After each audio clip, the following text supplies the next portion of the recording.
ونعوذ بالله من شرور أنفسنا ومن سيئات أعمالنا من يهد الله فلا مضل له ومن يضلله فلا هادي له ونشهد أن لا إله إلا الله وحده لا شريك له ونشهد أن سيدنا وحبيبنا ومولانا محمدا عبده ورسوله الذي أرسله بالحق بشيرا ونذيرا وداعيا إلى الله بإذنه وسراجا منيرا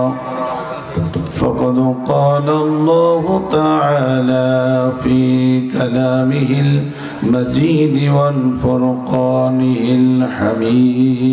الحميد أعوذ بالله من الشيطان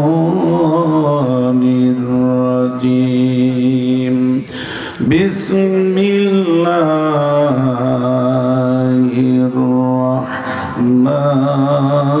الرحمن الرحيم يا بني آدم لا يفتننكم الشيطان كما أخرج أبويكم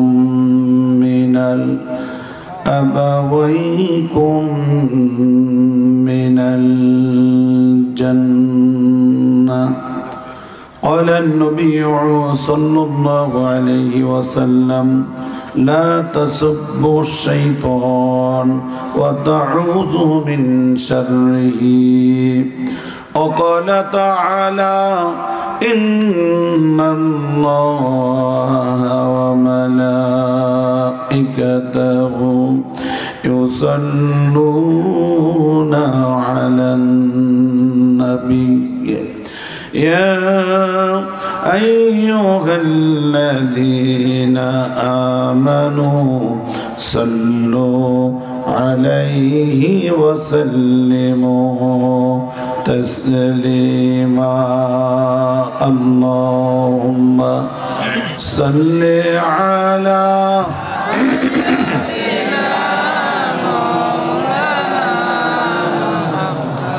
وعلى آل سيدنا شفيعنا محمد بلغ العلا بكماله كشف الضجى بجماله حسنت جميع خصاله صلوا عليه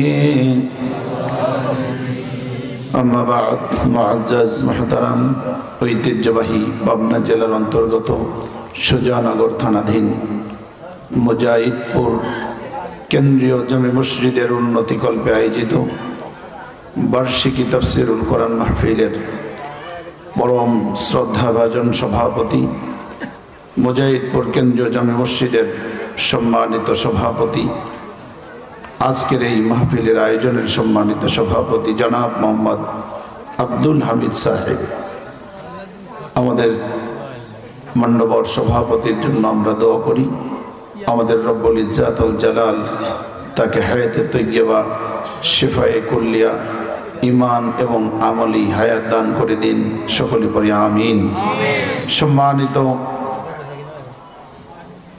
অতিথিবৃন্দ শ্রদ্ধাভাজন মুরব্বিয়ানে ইজাম ওলামায়ে কেরাম যুবক ভাতৃমণ্ডলী পর্দার আড়ালে মা এবং বোনেরা সকলের প্রতি আমার হৃদয় থেকে অন্তরের অন্তঃস্থল থেকে জানাচ্ছি অভিনন্দন শুকরান জাযাকুমুল্লাহ হায়াকুমুল্লাহ তাবারাকাল্লাহ। আমি আপনাদেরকে জানাচ্ছি কংগ্রেচুলেশন থ্যাংকস এ লট। এই জন্য যে আপনারা কনকনে শীতের রজনীতে আরামের বিছানাকে হারাম করে দিয়ে নিজের ব্যক্তিগত পারিবারিক সামাজিক সর্বস্তরের কাজকে পিছনে ফেলে কোরআনে কারিমের মাহফিল জান্নাতের বাগানে আপনারা উপস্থিত হতে পেরেছেন। একটু আওয়াজ করে বলা যাবে কি কোরআনের মাহফিলে আমাদেরকে এনেছেন কে? আমরা তার দরবারে শুকরিয়া আদায় করা দরকার আছে না নাই? একটু জবানটা ছেড়ে সকলেই পড়ি আলহামদুলিল্লাহ, আর মহব্বতের সাথে পড়ি আলহামদুলিল্লাহ। রব্বানা লাকাল হামদ হামদান কাসীরান তাইয়িবান মুবারাকান ফীহি ইয়া রাব্বি লাকাল হামদু কামা ইয়ানবাগি লিজালালি ওয়াজহিকা ওয়া আযীমি সুলতানিকা লাকাল হামদু বিল ঈমান লাকাল হামদু বিল ইসলাম লাকাল হামদু বিল কুরআন। আবার পড়ি আলহামদুলিল্লাহ। হাজার লক্ষ কোটি অগণিত দরুদ এবং সালাম পেশ করছি মানবতার মুক্তির দূত সাইয়্যিদুল মুরসালিন খাতামুন নবিয়্যিন সর্বকালের সর্বযুগের সর্বশ্রেষ্ঠ মহামানব জনাবে মুহাম্মদুর রাসূলুল্লাহ সাল্লাল্লাহু আলাইহি ওয়াসাল্লামের প্রতি সম্মানিত কোরআন প্রেমী তৌহিদি জনতা, কোরআন কারীমের এই মজলিসে আসতে পেরে আপনারা খুশি তো নাকি মনে কষ্ট আছে? হ্যাঁ, কষ্ট নাই আলহামদুলিল্লাহ। আমার ঘড়িতে এখন একদম জাস্ট 11:30 বাজে। গ্রামের রাত হিসাবে আসলে অনেক রাত, তাই না? ঢাকা শহরে রাত অবশ্য আমাদের কাছে মনে হয় যে না আরো 12টা 1টা 2টা অসুবিধা নেই, কিন্তু গ্রামে 11:30 এই শীতের রাত অনেক রাত হয়ে গেছে। আমরা সবসময় বলি, কিন্তু কোনো কোনো জায়গায় কাজ হচ্ছে, আবার কোথাও কোথাও আমরা এটা সেরে উঠতে পারি নাই। এই মাহফিলটার দাবি ছিল 12টার মধ্যেই শেষ করে দাও। এই মাহফিলের যে অবকাঠামো, এই মাহফিলের যে অ্যারেঞ্জমেন্ট, এই মাহফিলের পলহর দিক যদি আমরা বিবেচনা করি, তাহলে 12টার মধ্যে প্রোগ্রামটা শেষ করতে পারলে, অন্তত 10টা থেকে 10:30টার মধ্যে প্রধান বক্তাকে দিতে পারলে খুব ভালো হতো। আমাদের যতক্ষণ যাবৎ যে আলোচনা করলেন দেলোয়ার হোসেন আনসারি ভাই, আমাদের অত্যন্ত শ্রদ্ধাভাজন মানুষ, সময় সম্পর্কে ওনার যথেষ্ট জ্ঞান, শুধু ইনস্ট্রাকশনটা ঠিক মতো হলেই হয়ে যেত। কিন্তু এখন কি আর মানুষ নতুন করে লেপ কথা রাখিয়া মাহফিল শুনতে আসবে বলেন? ইয়াং জেনারেশন যারা শোনার জন্য যারা এসেছিল, ওরা অলরেডি চলে গেছে হেজগান, ওরা বিদায় হয়ে গেছে। ওরা চিন্তা করছিল যে উঠবে উঠবে, আসবো আসবো, তারপরে দেখতে দেখতে 10টা 10:30 11টা 11:30 এত সময় আর ওরা থাকে না। আমি এসেই বলেছি যে এই মাহফিলটা থাকবে কিছু মানুষ যারা থাকে সব সময়। ফজরের নামাজে কনকনে শীত যতই হোক না কেন, অন্তত 5-7 জন 10 জন মুসল্লি আছে যাদেরকে দুনিয়ার শীত ঠেকায় রাখতে পারে না। আছে না নাই? সব জায়গায়, সব জায়গায় আছে। কিন্তু জুমার নামাজে যে পরিমাণ মুসল্লি হয়, এই যে আপনার মুজাহিদপুর কেন্দ্রীয় জামে মসজিদে ফজরের নামাজে কি ওই পরিমাণ মুসল্লি হয়? হ্যাঁ বলেন, ওই সময় তো মসজিদে জায়গাও হয় না, যায় নামাজ দিয়ে বাইরে রাস্তাঘাটে দাঁড়ায় যায়। কিন্তু ফজরের নামাজে এক কাতারও না। এখানে কয় কাতার হয়? এক কাতারই হয় না, কখনো কখনো হয়তো একটু বেশি। তো এই যে আমরা ইসলামের কথা বলি, ইসলামী আন্দোলনের কথা বলি, কোরআনের সমাজ ব্যবস্থা প্রতিষ্ঠার কথা বলি, কোরআনে কারিমের মাহফিলের মূল টার্গেটটাই। এখানে যারা কর্তৃপক্ষ যারা থাকেন, ওনারা অবশ্য চিন্তা রাখেন যে আর একটা টার্গেট আছে, যে কালেকশন হবে, মসজিদ সৌন্দর্য বর্ধন হবে, নির্মাণ হবে, এগুলো তো আছেই। কিন্তু সবচেয়ে বড় কারণ যেটা, যেই কারণে এই তাফসির মাহফিলগুলো চালু হয়েছে, যেই ইঙ্গিত নিয়ে, ইশারা নিয়ে, সেটার মূল কারণ হলো কোরআনে কারিমের মাহফিলে আল্লাহর সার্বভৌমত্ব প্রতিষ্ঠার আন্দোলন হয়। কথা বলেন ঠিক কিনা? এই জন্য দুনিয়ার কোনো মজলিসে বাধা নাই। আপনি 5টা গরু জবাই করে খাওয়ান, আরো বেশি করলেও কোনোদিন কি শুনেছেন যে ওই গরু খাওয়ানোর মাজলিসে পুলিশ 144 দ্বারা জারি করছে? কোন দলের ক্ষমতাবান লোকেরা 144 জারি করছে? দেখছেন কি? নাচ গান এগুলো কথা তো বাদই দিলাম, ওগুলো তো শয়তান শুধু কুলু মারে, যত করবি আমি আছি, ঠিক কিনা বলেন? চারদিক থেকে সহযোগিতা পায়। কিন্তু কোরআনে কারিমের মাহফিলে বাধা বিপত্তি। আলহামদুলিল্লাহ এবছরে আমরা প্রোগ্রাম করছি, আমাদের কর্তৃপক্ষকে দরখাস্ত লিখে লিখে নানান জায়গায় আতি নেতা, ফাতি নেতা, সাথী নেতা, কাণ্ড নেতা, হাবিজাবি নেতা, থানা, পুলিশ কোথাও দৌড়দৌড়ি করতে হয় নাই। তাহলে একটু আলহামদুলিল্লাহ বলা যায় না? একটু আলহামদুলিল্লাহ। আল্লাহ এই অবস্থাটা তৈরি করে দিয়েছেন যে বিনা নোটিশে, বিনা আবেদনে, বিনা পারমিশন। কারণ কোরআনের মাহফিলের জন্য আবার পারমিশন লাগবে কেন? পৃথিবীর শ্রেষ্ঠ গ্রন্থ তো কোরআন, বরং কোরআনে কারিমের মাহফিলে আল্লাহর সার্বভৌমত্ব প্রতিষ্ঠার আন্দোলন হয় বলেই কোরআনে কারিমের মাহফিলেই 144 এবং নানান বাধা ষড়যন্ত্র আছে না নাই? আছে। সম্মানিত হাজিরিন, সেই মাহফিলটাকে কর্তৃপক্ষ যদি প্রথম টার্গেট রাখতে হবে যে এই মাহফিলের মাধ্যমে আমি কিছু মানুষের কানে কোরআনের দাওয়াত পৌঁছে দেব। ফার্স্ট টার্গেট কি? টার্গেট দাওয়াত দেওয়া। কি দাওয়া? ওমান আহসানু কওলাম মিম্মান দাআ ইলাল্লাহি ওয়া আমিলা সালিহান ওয়া ক্বালা ইন্নানি মিনাল মুসলিমিন। আল্লাহ নিজেই বলেছেন, ও আমার বান্দারা, আমার মুমিন বান্দারা শোনো, তার কথার চাইতে উত্তম কথা আর কার হতে পারে? সুবহানাল্লাহ। বক্তব্য দিচ্ছেন কে? ওয়াজ করতেছেন কে? আল্লাহ নিজেই বলতেছেন, তার কথার চাইতে আর কার কথা উত্তম হতে পারে? যে ব্যক্তি তার জীবনের সর্বস্ব বিলিয়ে দিয়ে আল্লাহর কোরআনের দিকে, ইসলামের দিকে, জান্নাতের দিকে মানুষকে আহ্বান করে আর নিজে বলে ওয়াকালা ইন্নানি মিনাল মুসলিমিন, আমি নিঃসন্দেহে একজন মুসলমান, এর বাইরে আমার আর কোনো পরিচয় নাই। আল্লাহ বলেন ওই ব্যক্তির কথা দুনিয়ার সবার চাইতে সেরা কথা। জোরে কোন সুবহানাল্লাহ। এই জন্য কোরআনে কারিমের মাহফিলে প্রথম চেতনা হওয়া উচিত যে এটা একটা দাওয়াতি সভা। কি সভা?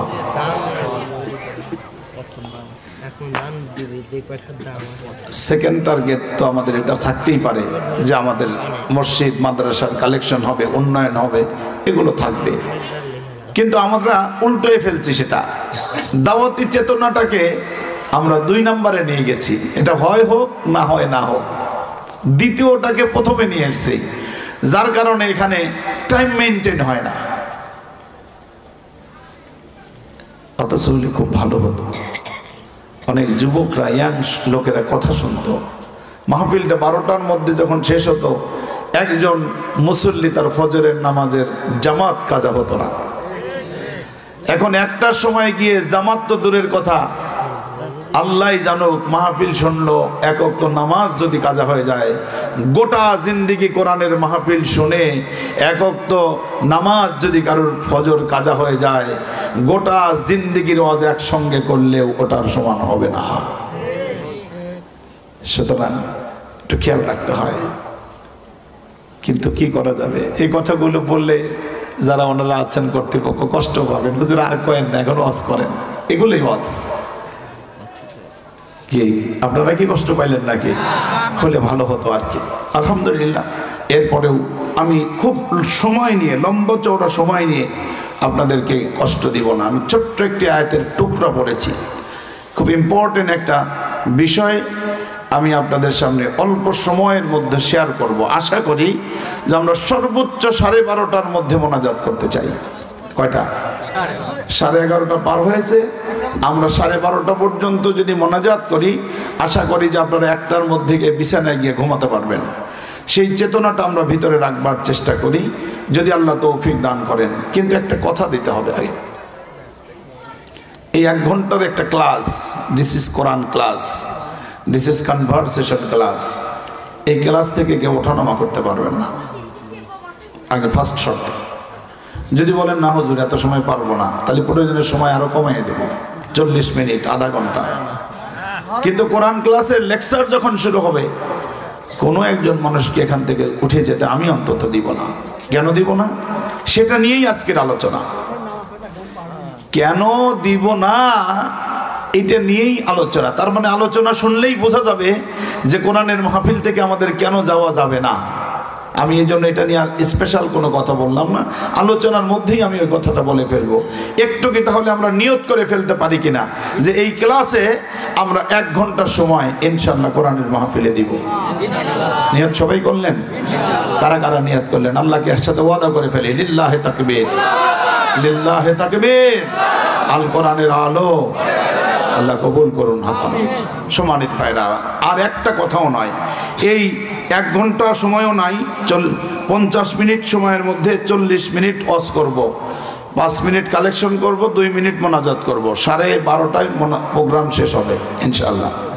সেই জন্য খুব অ্যাটেনশন প্লিজ, গভীর মনোযোগ দেবেন। দেখেন এই যে আলহামদুলিল্লাহ 12:30 পর্যন্ত সময় দেওয়ার কারণে ওনারা আজ আসতেছে, যে তালি বসা যায়। হুজুর যদি 4টে পর্যন্ত ওয়াজ করতো তাহলে হয়তো ওনারা আসতো না।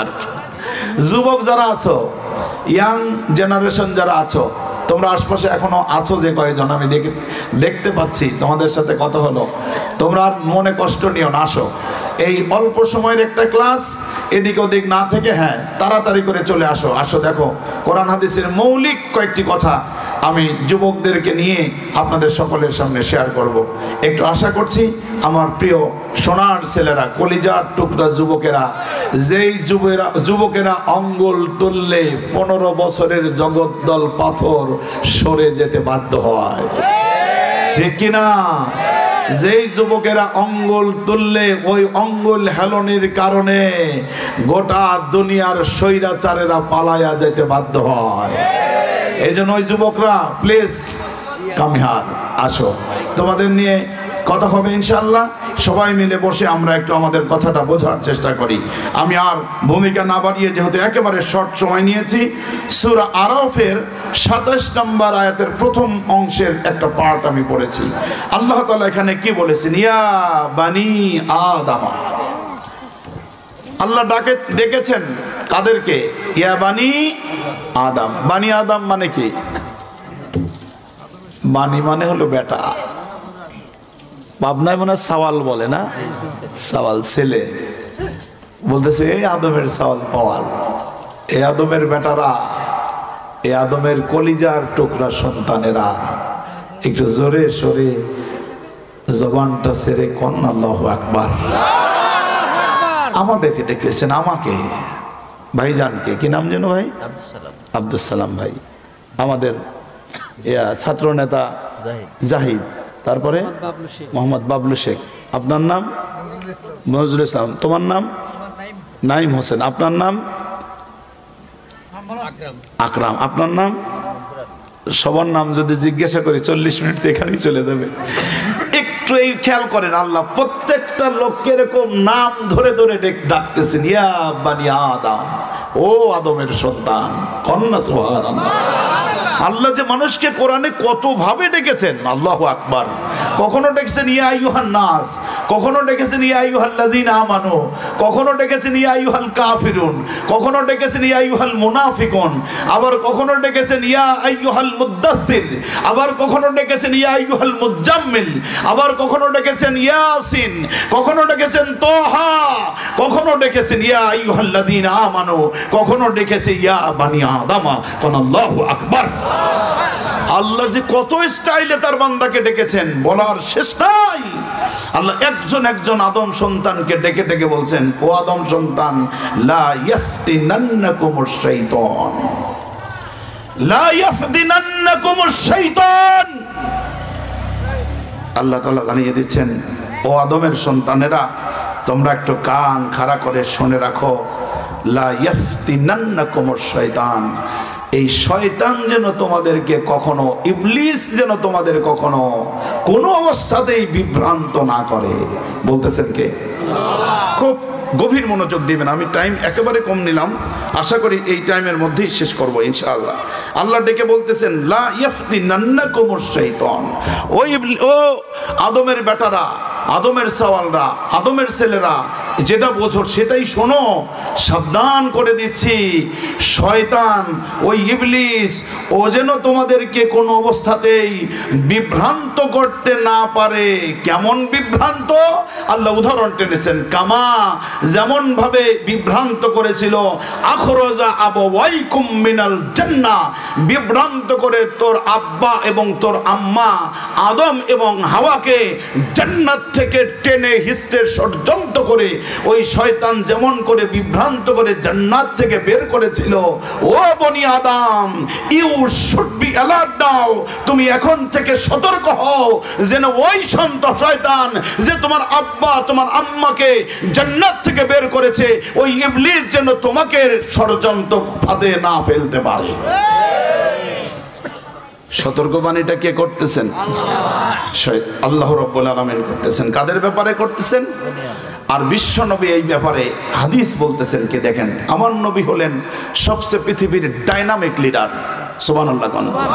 পৃথিবীর মধ্যে এমন ডাইনামিক লিডার, এমন সায়েন্টিফিক লিডার, এমন ফিলোসফার, এমন ডক্টর, এমন চিকিৎসা বিজ্ঞানী, এমন একজন গোটা দুনিয়া কাঁপানো লিডার দুনিয়ায় আর একজন আসবে বলে কি আপনাদের মনে হয়?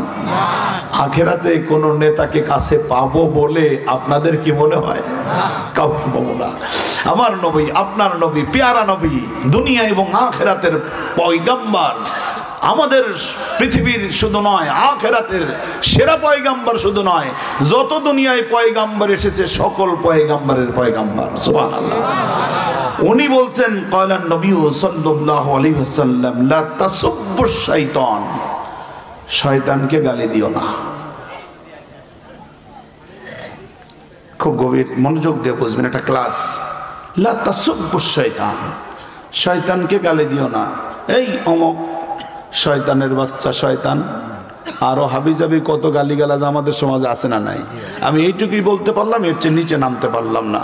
কিন্তু আল্লাহ বলছেন লা তাসুব্বুশ শয়তান, শয়তানকে গালি দিও না। তাহলে কি করতে হবে? বিশ্বনবী এখানে ক্যালকুলেশন করে একটা চমৎকার একটা দর্শন দিয়ে দিলেন। শোনো, ওই শয়তান থেকে তুমি যদি পালিয়ে যেতে বাঁচতে চাও, শয়তান থেকে নিজেকে আত্মরক্ষা করতে চাও, ও তাউযু মিন শাররিহি, তুমি আল্লাহর কাছে, রবের কাছে, মহান দয়াময়ের কাছে ওই শয়তান থেকে পানা চাও। আওয়াজ করে পড়েন আল্লাহু আকবার। এই জন্য রব্বুল আলামিন আবার বললেন, ওই শয়তান থেকে পানা চাওয়ার জন্য আমি রব্বুল আলামিন তোমাদের জন্য আমি তালকিন করে দিলাম, দোয়া শিখিয়ে দিলাম। গালি দিলে তুমি ওকে একটা গালি দিবা, আর ওই ইবলিস তোমাকে তার চাইতে খারাপ ভাষায় তোমাকে 10টা গালি দিবে। ওই ইবলিসকে গালি দিয়ে তুমি ওর সাথে সারতে পারবা না। তার কারণ, অনেক কারণ আমি আসছি ছোট্ট আলোচনায়। ওই ইবলিসকে গালি দিও না। ওই ইবলিস থেকে যদি নিজেকে সেভ করতে চাও, তাহলে তোমার জন্য কাজ হলো ওই রব্বুল আলামিনের কাছে ওই শয়তান থেকে দিনে রাতে সকালে দুপুরে যখন মনে হয় তোমরা সব সময়ের জন্য এই দোয়াটা পড়তে থাকো, আউযু বিল্লাহি মিনাশ শাইতানির রাজিম। আমার বিশ্ব নবী বললেন, রাস্তা দিয়ে যখন হেঁটে যাও, রাস্তা দিয়ে যখন হেঁটে যাও, কুকুর ধরে ফেললো, ঘেউ মেউ ঘেউ মেউ করা শুরু করলো, ওখান থেকে বাঁচবা কি বলে তুমি দাঁড়িয়ে যাও, কোনো কিছু হাতে নিয়ে মোশান করো মারার জন্য, আর মনে মনে হোক জোরে জোরে হোক পড়তে থাকো, আউযু বিল্লাহি মিনাশ শাইতানির রাজিম।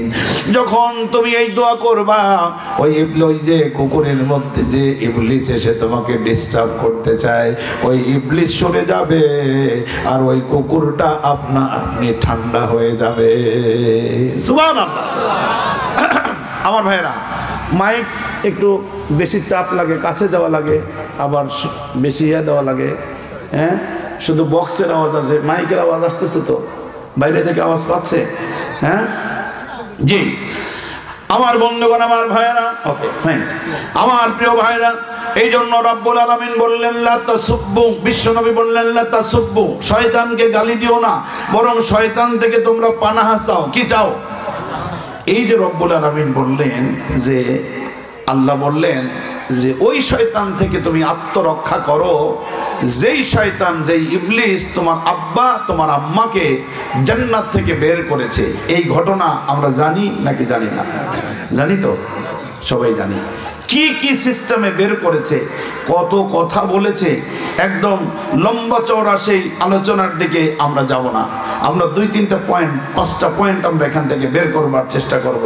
একটা লম্বা আলোচনা, কিন্তু আমরা কয়েকটা পয়েন্ট বের করব। 1 নাম্বার, শয়তান বলছে, শোনো, রব্বুল আলামিন যখন সৈয়দনা আদমকে বানালেন, সৈয়দনা আদমকে কিভাবে বানিয়েছেন জানেন নাকি? জানেন? কি দিয়া? মাটি দিয়া। আল্লাহ রাব্বুল আলামিন কোরআনে বলেছেন, ওয়ালাকাদ খালাকনাল ইনসানা মিন সুলালাতিন মিন তিন। আমি আদমকে বানিয়েছি কাদা মাটির নির্যাস দিয়া। আদমকে বানিয়ে দিয়ে যখন আমি জান্নাতের মধ্যে রেখেছি, শয়তান তখন আদমকে ওয়াসওয়াসা করেছে। কি করেছে? হ্যাঁ, কি করেছে? আদমকে ওয়াসওয়াসা দিয়েছে। কিভাবে ওয়াসওয়াসা দিল?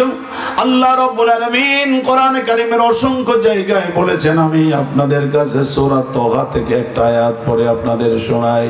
আল্লাহ রাব্বুল আলামিন বলেন, ফাওয়াসওয়াসা ইলাইহিশ শাইতানু ক্বালা ইয়া আদামু হাল আদুল্লুকা আলা শাজারাতিল খুলদ ওয়া মুলকিল লা ইয়াবলা। একটু জবান ছেড়ে সবাই পড়েন আল্লাহু আকবার। রব্বুল আলামিন বলেন, শয়তান এসে প্রথম কুমন্ত্রণা দিল। সে বলতে শুরু করলো, হে আদম, আদম তুমি কি জানো নাকি আল্লাহ তোমাকে ওই গাছের কাছে যেতে কেন নিষেধ করেছেন? ওই গাছের কাছে যাওয়ার ইতিহাস আপনারা সব জানেন, আমি এই জন্য ওই ভিতরে এত ঢুকলাম না।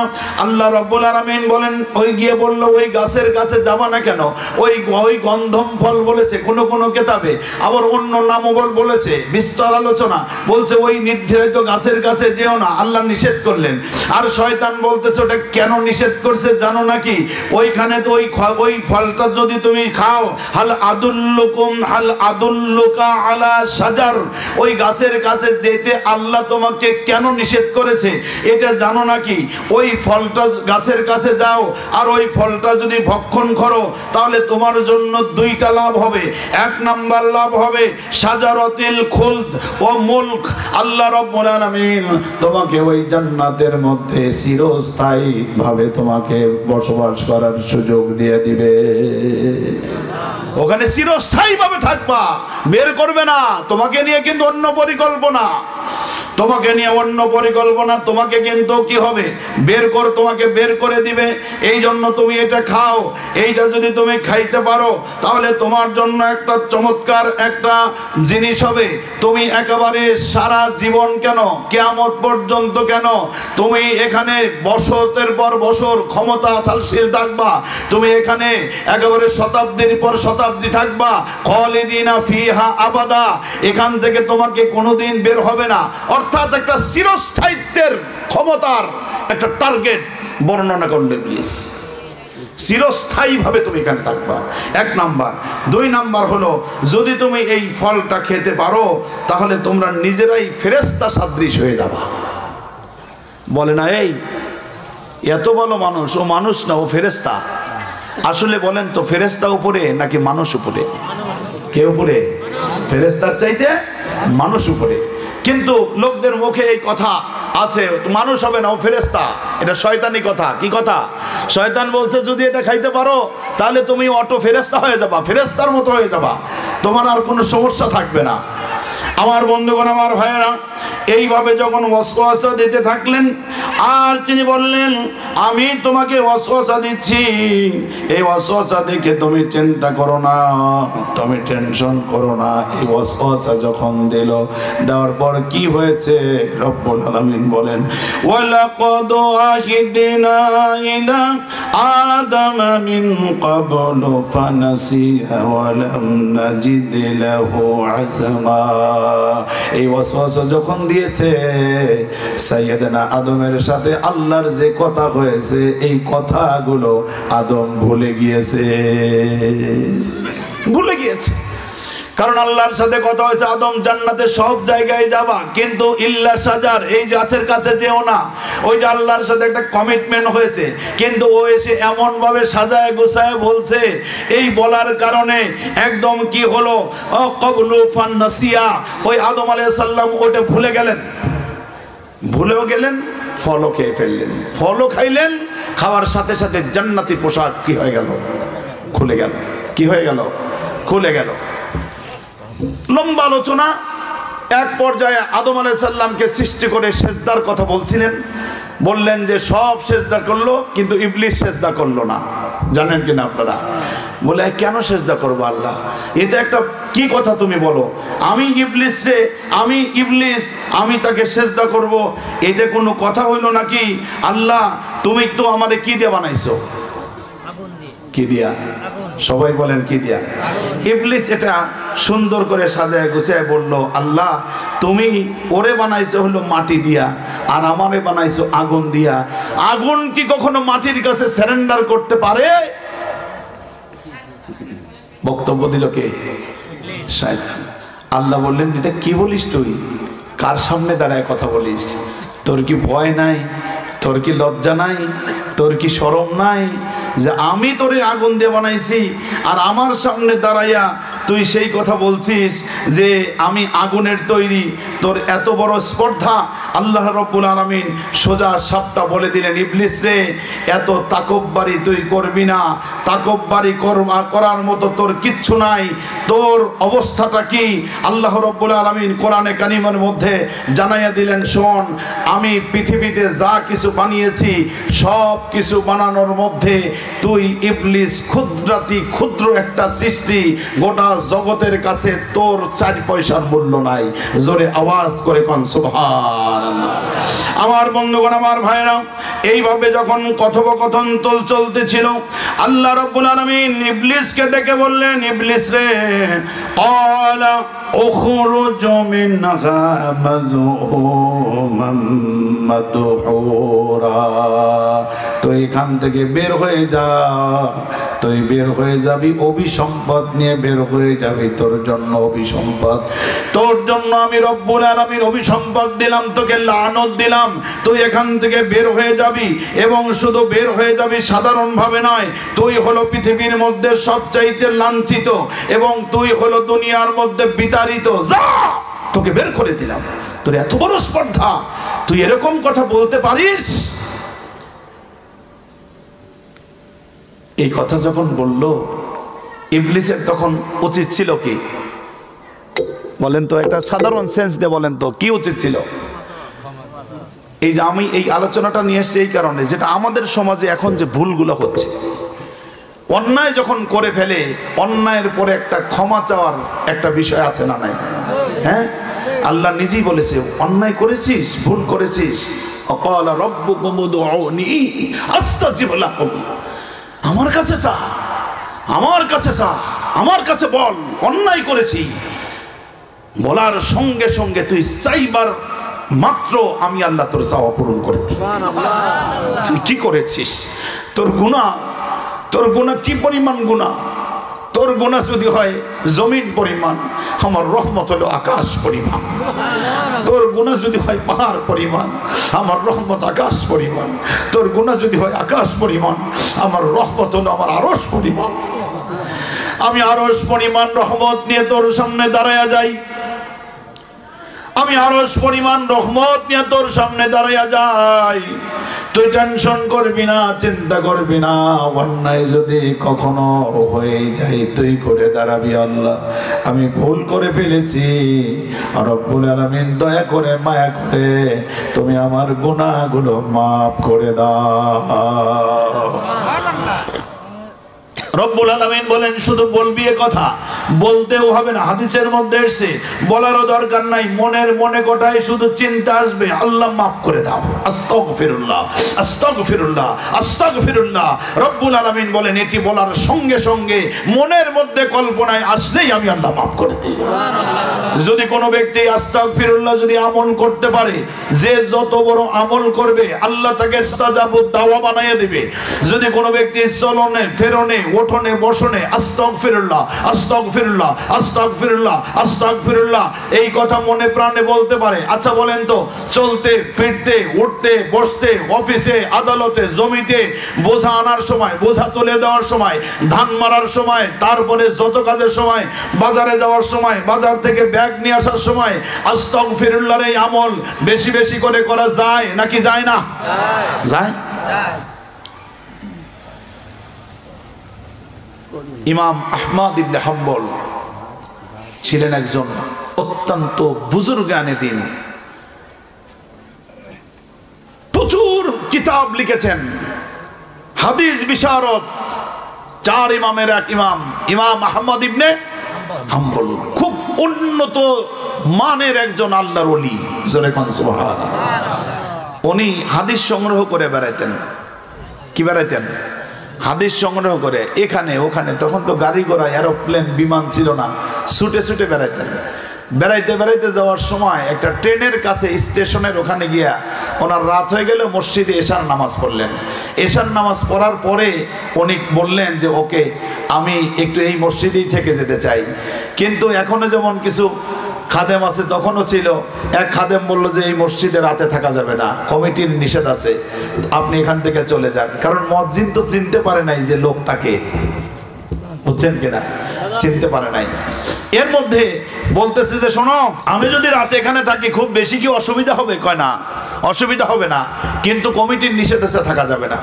উনি গিয়া ছুটে গিয়া কোথায় থাকবে চিন্তা করতেছে। রাত হয়ে যাচ্ছে, ঠান্ডা কনকনে শীতের রাত, এখন কই যাবে, কই থাকবে? ভাবতে ভাবতে গিয়ে দেখে যে একজন রুটি বিক্রেতা রুটি বিক্রি করতেছে, একটা ইয়াং ছেলে, ইয়াঙ্গার, তো রুটি বিক্রি করতেছে, আগুন দিয়ে রুটি বানায়। ওখানে গিয়ে বলল যে ইয়া শাবাব, হে যুবক, আমি তোমার এখানে একটু থাকতে চাই, আমার তো যাওয়ার জায়গা নাই, তুমি কতক্ষণ পর্যন্ত রুটি বানাবা? বলে আমি সারা রাতের ব্যবসা, আমার এটা নিয়মিত আমি করি। তাই নাকি? বলে যদি তাই হয় তাহলে তোমার এখানে আমি আগুন পোহায় পোহায় রাতটা কাটাতে চাই। বলে আমার কোনো অসুবিধা নেই, আপনি তো থাকতেই পারেন। যুবককে যখন এটা বললেন, যুবক বললো যে আপনি থাকেন। উনি তখন ওখানে আগুন পোহাচ্ছে আর ওনার চিন্তা উনি করতেছে মনে মনে।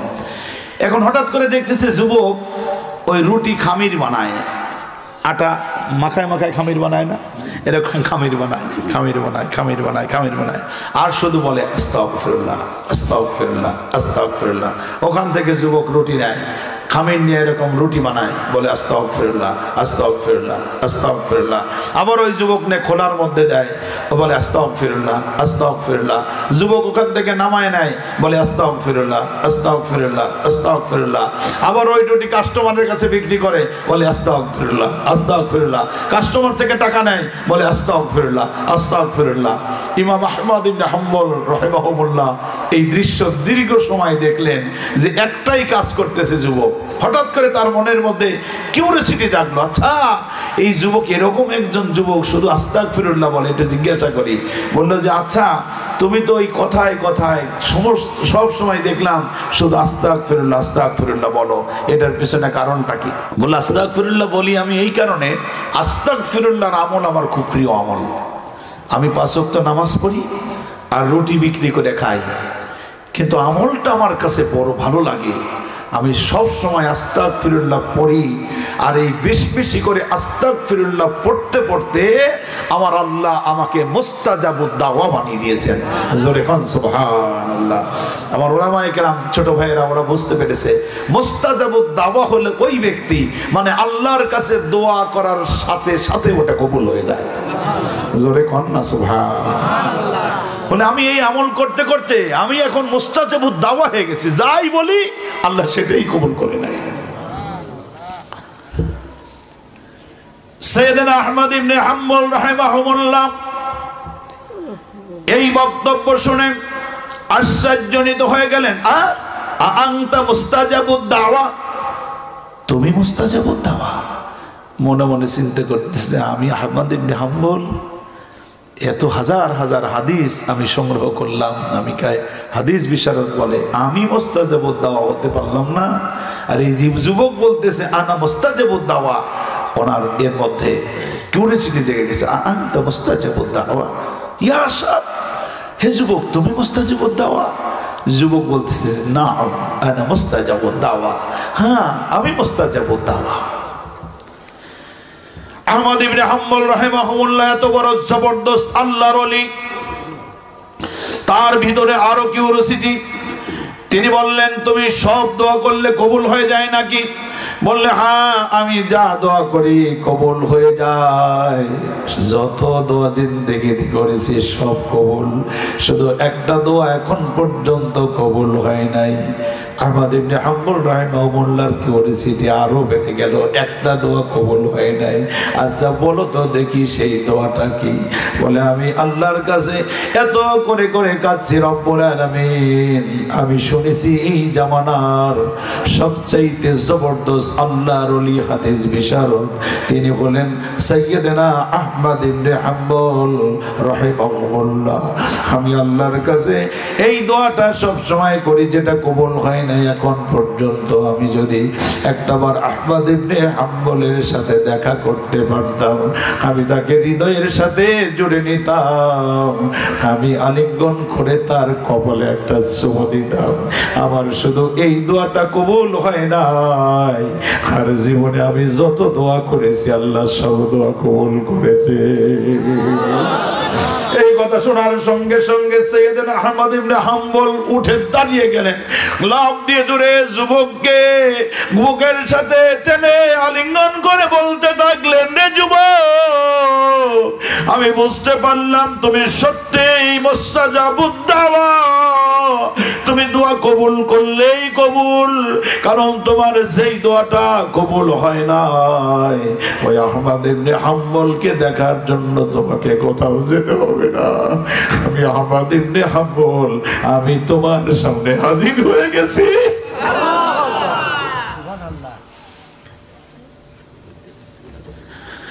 আমি নিজেই তোমার সামনে হাজির হয়ে গেছি যুবক। এই কথা শুনে ওই যুবক ওনাকে জড়িয়ে ধরেছে, উনি ওনাকে জড়িয়ে ধরেছেন। দুইজনের মধ্যে ভালোবাসার বন্ধন, কি বন্ধন! একজন আর একজনকে চুমু দেয়, একজন আর একজনকে আলিঙ্গন করে মহব্বত করে ভালোবাসে। আল্লাহ হুব্বু ফিল্লাহ, আল্লাহর জন্যই ভালোবাসা চলতে থাকে। আমার বন্ধুগণ, আমার ভাইরা, সাইয়্যিদনা আহমদ ইবনে হাম্বল বললেন, তাহলে আমি বুঝতে পেরেছি আমার রব্বুল আলামিন তার ইশারায় আমাকে তোমার সামনে এনে দিয়েছে।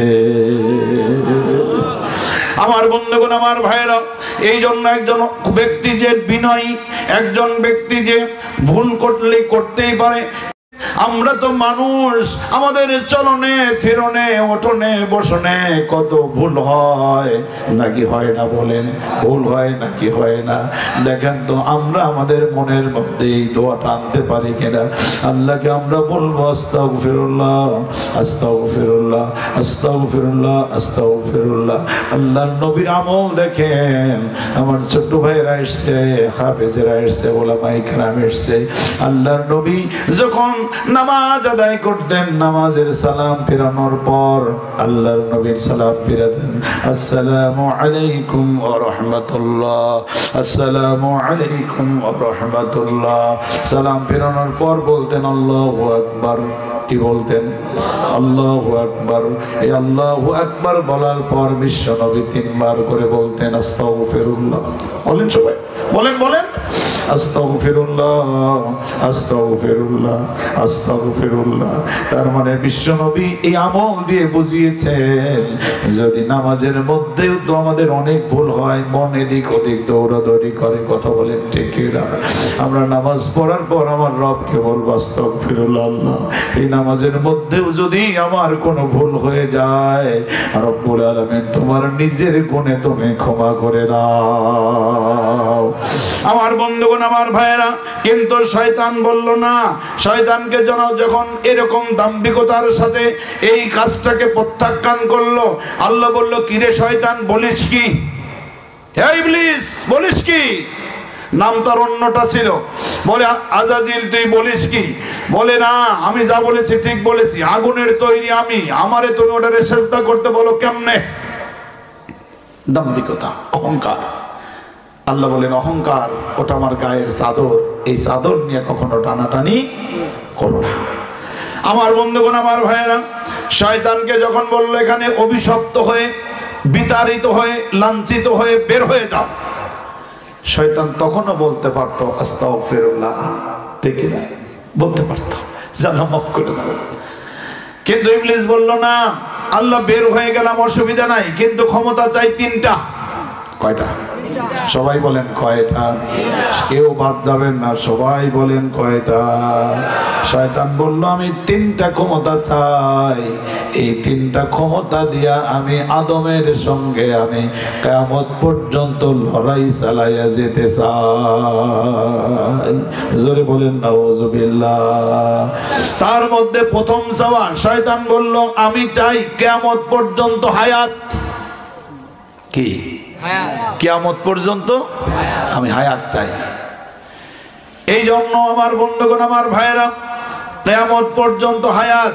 কেউ কেউ তো ক্ষমতা পেয়ে মনে করেছিল 2041, আবার কেউ কেউ বলে না না উনি যতদিন বেঁচে আছেন ততদিন, আবার বলল না না কিয়ামত পর্যন্ত ওনাকে নামান যাবে না।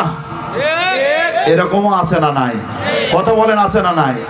এই জন্য এই কিয়ামত পর্যন্ত যে যাই চাইবেন মনে করবেন এটা ইবলিসের চাওয়া। আপনার ধান হয় 100 মণ, আপনি চান 200 মণ, 200 মণ হলে চান 400 মণ, 400 মণ চাইলে চান 500 মণ। আপনার পেঁয়াজ হয় 10 মণ, আপনি চান 20 মণ, 20 মণ হলে পরের বছর 40 মণ, 40 মণ হয়ে গেলে পরের বছর 80 মণ, 80 মণ হয়ে গেছে পরের বছর 160 মণ। খালি আরো চাই, আরো চাই, সম্মান, ইজ্জত, কত যে লাগে, কি লাগে, আরো চাই, আরো চাই। এই আরো চাই এর স্বভাব হলো ইবলিসের। কার? ইবলিস একবারে চায় নিছে কিয়ামত পর্যন্ত চাই, মানে যা আছে সব চাই। এই যা আছে সব চাওয়াই না স্বভাব, এটা মুমিনের স্বভাব হতে পারে না। বিশ্বনবী রাগ করে একটা হাদিসও বলছেন, বুখারীর হাদিস, মুসলিম শরীফে আছে হাদিসটা। বিশ্বনবী বলছেন কোন বনি আদমকে যদি নৌকা ভরা অথবা কোনো নদী ভরা অথবা কোনো খেলার মাঠ ভরা, স্বর্ণ ভরা কোনো দুইটা খেলার মাঠ, দুইটা নৌকা নদীর মধ্যে যদি দেওয়া হয়, অথবা দুইটা খেলার মাঠ যদি স্বর্ণ ভরা মাঠ দেওয়া হয়, আমার উম্মতেরা বলবে আমার আরেকটা স্বর্ণ ভরা মাঠ লাগবে। আমার নবীর বক্তব্য, উনি বললেন যে এই চাওয়া এক সময় গিয়ে শেষ হবে। আলহাকুমুত তাকাসুর হাত্তা যুরতুমুল মাকাবির। আল্লাহর নবী বললেন ওই জায়গায় গিয়ে আমার উম্মতের চাওয়া বন্ধ হবে, নিঃশ্বাস যখন বন্ধ হবে। আর আল্লাহর নবী বললেন শোনো, ওই সময় চাওয়া বন্ধ হবে। সুম্মা আমাতাহু ফাআকবারা, যখন মরণ হবে আর কবরের মাটি যখন মুখে পড়বে, ওই মুখে আর পেটে মাটি না পড়া পর্যন্ত আমার উম্মতের পেট ভরবে না। আমার উম্মতের পেটটা শুধু কবরের মাটি দিয়ে ভরবে, এছাড়া ভরবে না। আমার বন্ধুগণ, এই জন্য কোনো কিছুকে স্থায়ীভাবে চাইতে নাই। আল্লাহ রাব্বুল আলামিনের কাছে ইবলিস বলল আমি তিনটা জিনিস চাই, তার মধ্যে একটা হলো ক্বালা উনজুরনি ইলা ইয়াউমি ইউবআসুন। আয় আল্লাহ, আমি কিয়ামত পর্যন্ত অবকাশ চাই, মানে হায়াত চাই। কি চাই? কিয়ামত পর্যন্ত। আল্লাহ বলল পাস, পাস, যা দিয়ে দিলাম। ইবলিস বগলতলা এবার বাইরে কাজ হয়েছে, কিয়ামত পর্যন্ত হায়াত পাইছে। এরপরে বলে 2 নাম্বার আর একটা চাওয়া আছে। আল্লাহ কি? 2 নাম্বার চাওয়া হলো এটা, আল্লাহ আমি এবং আমার ওয়ার্কারেরা। ইবলিস এবং ইবলিসের ওয়ার্কার আছে না নাই? আবু জেহেল কি বিশ্ব নবীর পিছনে একাই লড়ছে নাকি ওর ওয়ার্কার ছিল? ছিল নাকি ছিল না? তো ইবলিস কি একাই লড়ে নাকি ওর পিছনে ওয়ার্কার আছে? ও বলল যে আল্লাহ আমি এবং আমার ওয়ার্কার যারা আছি এদেরকে তোমার কিয়ামত পর্যন্ত আমাদেরকে রিজিক দিতে হবে। এখন প্রশ্ন হলো ইবলিস তো ইবলিস হয়ে গেল, ও আবার রিজিক চায় কেন? কি একটা বিষয় আছে কি আছে না? বলেন, ও আবার রিজিক চায় কেন? ওর তো রিজিক চাওয়ার কথা না। কিন্তু ইবলিস জানে ইবলিস খুব ভালো করে জানে ওমা মিন দাব্বাতিন ফিল আরদি ইল্লা আলাল্লাহি রিজকুহা। সবাই পড়েন আল্লাহু আকবার। আমার বন্ধুগণ, ইবলিস জানে আল্লাহ রাব্বুল আলামিন তো এমন রিজিক দাতা, জমিনে, আসমানে, জলে, স্থলে, প্রকাশ্যে, গোপনে, আর জঙ্গলে, আর পরিষ্কার জায়গায়, এই দুনিয়া এবং সমস্ত মহাশূন্য মহাশূন্য মহাশূন্য মহাশূন্য মহাশূন্য মহাশূন্য, সাত আসমানের সাতটা মহাশূন্য, এরপর হলো সিদরাতুল মুনতাহা, এরপর বাইতুল মামুর, এরপরে গিয়ে লাগলো কোরআনের বাড়ি লৌহে মাহফুজ, এরপরে গিয়ে আল্লাহর আরশিল আজিম, আল্লাহর আরশিল আজিম থেকে জমিন জমিন জমিন, সাত তবক আসমান এবং জমিন, এবং আমরা যা দেখি যা দেখি না, জলে স্থলে গোপনে প্রকাশ্যে যত প্রাণী আছে, এই সকল প্রাণীর রিজিকের বরাদ্দ দেয় কে? কেউ বাদ যাবেন না, সবাই একটু জবান ছেড়ে বলেন কে? আমার বন্ধুগণ, আমার ভাইরা, রব্বুল আলামিন সবার রিজিক দাতা। আল্লাহ রব্বুল আলামিন যে সবার রিজিক দাতা, এটা আমি আপনি বিশ্বাস কতটুকু আছে তা জানি না। কারণ আমরা বলি ওই গাইতে যদি না বিয়াইতো তাহলে না খায়া মরে যাইতাম। এরকম লোক মনে হয় সুজনগর পাবনায় নাই। আমার একটা মাত্র ছেলে যদি চাকরি না করতো, না খায়া আছে না নাই? বলবেন হুজুর কেউ জানি একটু সহজ সরল টাইপের শুরু করলেন, আপনি তো এরকম না। আমাদের সমাজে এগুলোই প্রবলেম। কি বলেন? মানুষের এটাই প্রবলেম। 5 বিঘায় পেঁয়াজ যদি না বুনতাম কি যে হইতো, চাওয়াল পাওয়াল নিয়ে কোনো রকমে বাইচা খাই। 10 বিঘা পেঁয়াজ বুনছিলাম, এই জন্য পেঁয়াজই আমার এই বাঁচায় রাখছে। কিন্তু আপনি দেখেন, আপনি তো মুমিন, আপনার আর আমার তো একদম স্টেমিনা থাকার কথা, একমাত্র বিশ্বাস এবং ঈমান থাকার কথা। আমাদের রিজিকের বরাদ্দ দেয় কে? একজন ভিক্ষুক মানুষের কাছে গিয়ে বলে আল্লাহর রাস্তায় কিছু দেন, 10 জন দেয় না, 11 নম্বরে গিয়ে ফেরত আসে না। 50 জন দেয় না, 51 জনের কাছে ফেরত আসে না। এরকম ঘুরতে ঘুরতে ঘুরতে ঘুরতে দিন শেষে 200-500 টাকা নিয়ে যায়, ওটা গিয়ে চাল কিনে খায়। একটু চিন্তা করে বলেন তো, ওই ফকির বা মিসকিন ওর রিজিকের বরাদ্দ দেয় কে? ওটা আমার আপনার পকেটে বরাদ্দ রেখে দিয়েছেন। এই কারণে এই জন্য ইবলিস জানতো জলে স্থলে আকাশে বাতাসে পাতালে যা কিছু আছে সব কিছুর রিজিকের মালিক হলেন আল্লাহ। এই জন্য বললেন, আল্লাহ আমি একটা বিশেষ উদ্দেশ্যে আমি এইটা চেয়ে নিচ্ছি রে রব্বুল আলামিন, একটু মেহেরবানি করে তুমি আমাকে আর একটা জিনিস দিবা। আমি এবং আমার ওয়ার্কার মণ্ডলী যারা আছি এদেরকে কিয়ামত পর্যন্ত রিজিক দিবা, না খাওয়ায়া রাখবে না। তার কারণ ইবলিস ভালো করে জানে যদি ওর কর্মী বাহিনীকে খাইতে না দেয় তাহলে ওর পিছনে থাকবে না। ঠিক কিনা?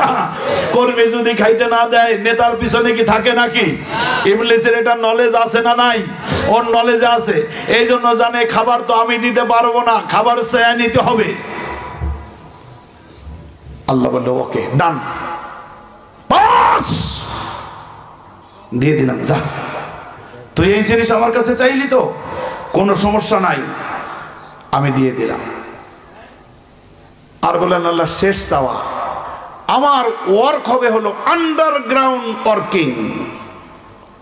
আন্ডারগ্রাউন্ড ওয়ার্কিং হলো যে আমি কাজ করে চলে আসব, আমারে যেন হাতে নাতে ধরতে না পারে। বুঝতে হবে। ইবলিস বলতেছে যে কোন একজন মানুষকে আমি যখন জেনা কাজে লাগানোর জন্য, ওর ভিতরে যখন আমি ব্যাপকভাবে ওই অপকর্ম করার জন্য, সুদ খাওয়ার জন্য, ঘুষ খাওয়ার জন্য, মানুষ হত্যা করার জন্য, নিজের বউর মাথায় বাড়ি দিয়া মাথা ফাটাইয়া দেয়া নিজের স্ত্রীকে হত্যা করে ফেলে দেয়, এরকম ডাকায়েত স্বামী বাংলাদেশে আছে না নাই? হ্যাঁ, মাঝে মাঝে পেপার পত্রিকায়, ফেসবুক, ইউটিউবে দেখেন না, স্বামী তার বউরে মাথায় বাড়ি দিয়া ফাটাইয়া দিছে, স্ত্রী মাছ দাও দিয়া, মাছ দাও তো আপনার লোকেরা বোঝার কথা, এমন কোপ দিছে যে স্বামীর কল্যাণ নামায় ফেলাইছে। আছে না নাই? ইবলিস বলতেছে আমার কি একটা আন্ডারগ্রাউন্ড ওয়ার্কিং সিস্টেম আমাকে দিতে হবে, কারণ আমি ওই লোকটাকে একেবারে ব্যাপকভাবে আমি বলবো তোর বউ খারাপ, তোর বউ এইটা করে ওইটা করে, সন্দেহ ঢুকাবো, তারপরে তোর আমানত তসরুফ করে, নানান কথা মনে করে দেবো, ওকে রাগ তুলে দেবো কঠিন ভাবে। কে বলতেছে? ইবলিস। তুলে দেওয়ার পরে ওর বউকে যখন ও কল্লায় বাড়ি দিয়ে মাথা ফাটাইয়া দিবে, মাথায় বাড়ি দেওয়ার সাথে সাথে রক্ত ফিনকি দিয়ে বেড়ার সাথে সাথে ওর ভিতরে অনুশোচনা এসে যাবে। হায় হায় কি করলাম, সুদ ঘুষ খেয়েছে, অনুশোচনা এসে যাবে। কোরআনের কর্মীদেরকে হত্যা করেছে, অনুশোচনা এসে যাবে। আল্লামা সাইদি রাহিমাহুল্লাহকে যে ইনজেকশন পুশ করে দিয়া মারছে, এখন গোপনে গোপনে আতাত করার চেষ্টা করতেছে, আমি ভুল করছি, আমাকে আপনারা রক্ষা করেন। কথা বলেন ঠিক কিনা? ওর অনুশোচনা এসেছে নাকি আসে নাই? ওর ভিতরে অনুশোচনা এসছে। আবার যারা দাপটের সাথে 15 বছর দাবরায়া নিয়ে বেড়াইলো, একেবারে সোজা দিল্লি মামু বাড়ি গিয়ে পড়ে, এখন ভিতরে অনুশোচনা আবার আসছে নাকি আসে নাই? এখন আবার নানান জায়গায় বলার চেষ্টা করতেছে, আর একবার আমারে বুঝে শুনে একটু নিয়ে আসেন, আমি আর এসব ভুল টুল করবো না। তার মানে ইবলিস জানে অন্যায় করার সাথে সাথে অনুশোচনা, ঠিক কিনা হুজুর?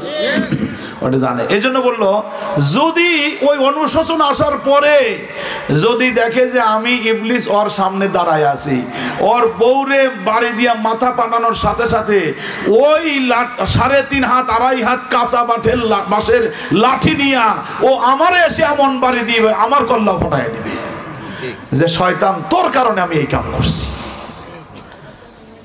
আমি কি একেবারে অসত্য কথা বলতেছি? কথা বাস্তব কি বাস্তব না? ইবলিস এটা খুব ভালো করে জানে। দুনিয়ার মধ্যে যত অন্যায় করুক না কেন, অন্যায় করার পরে মানুষের অনুশোচনা আসবে।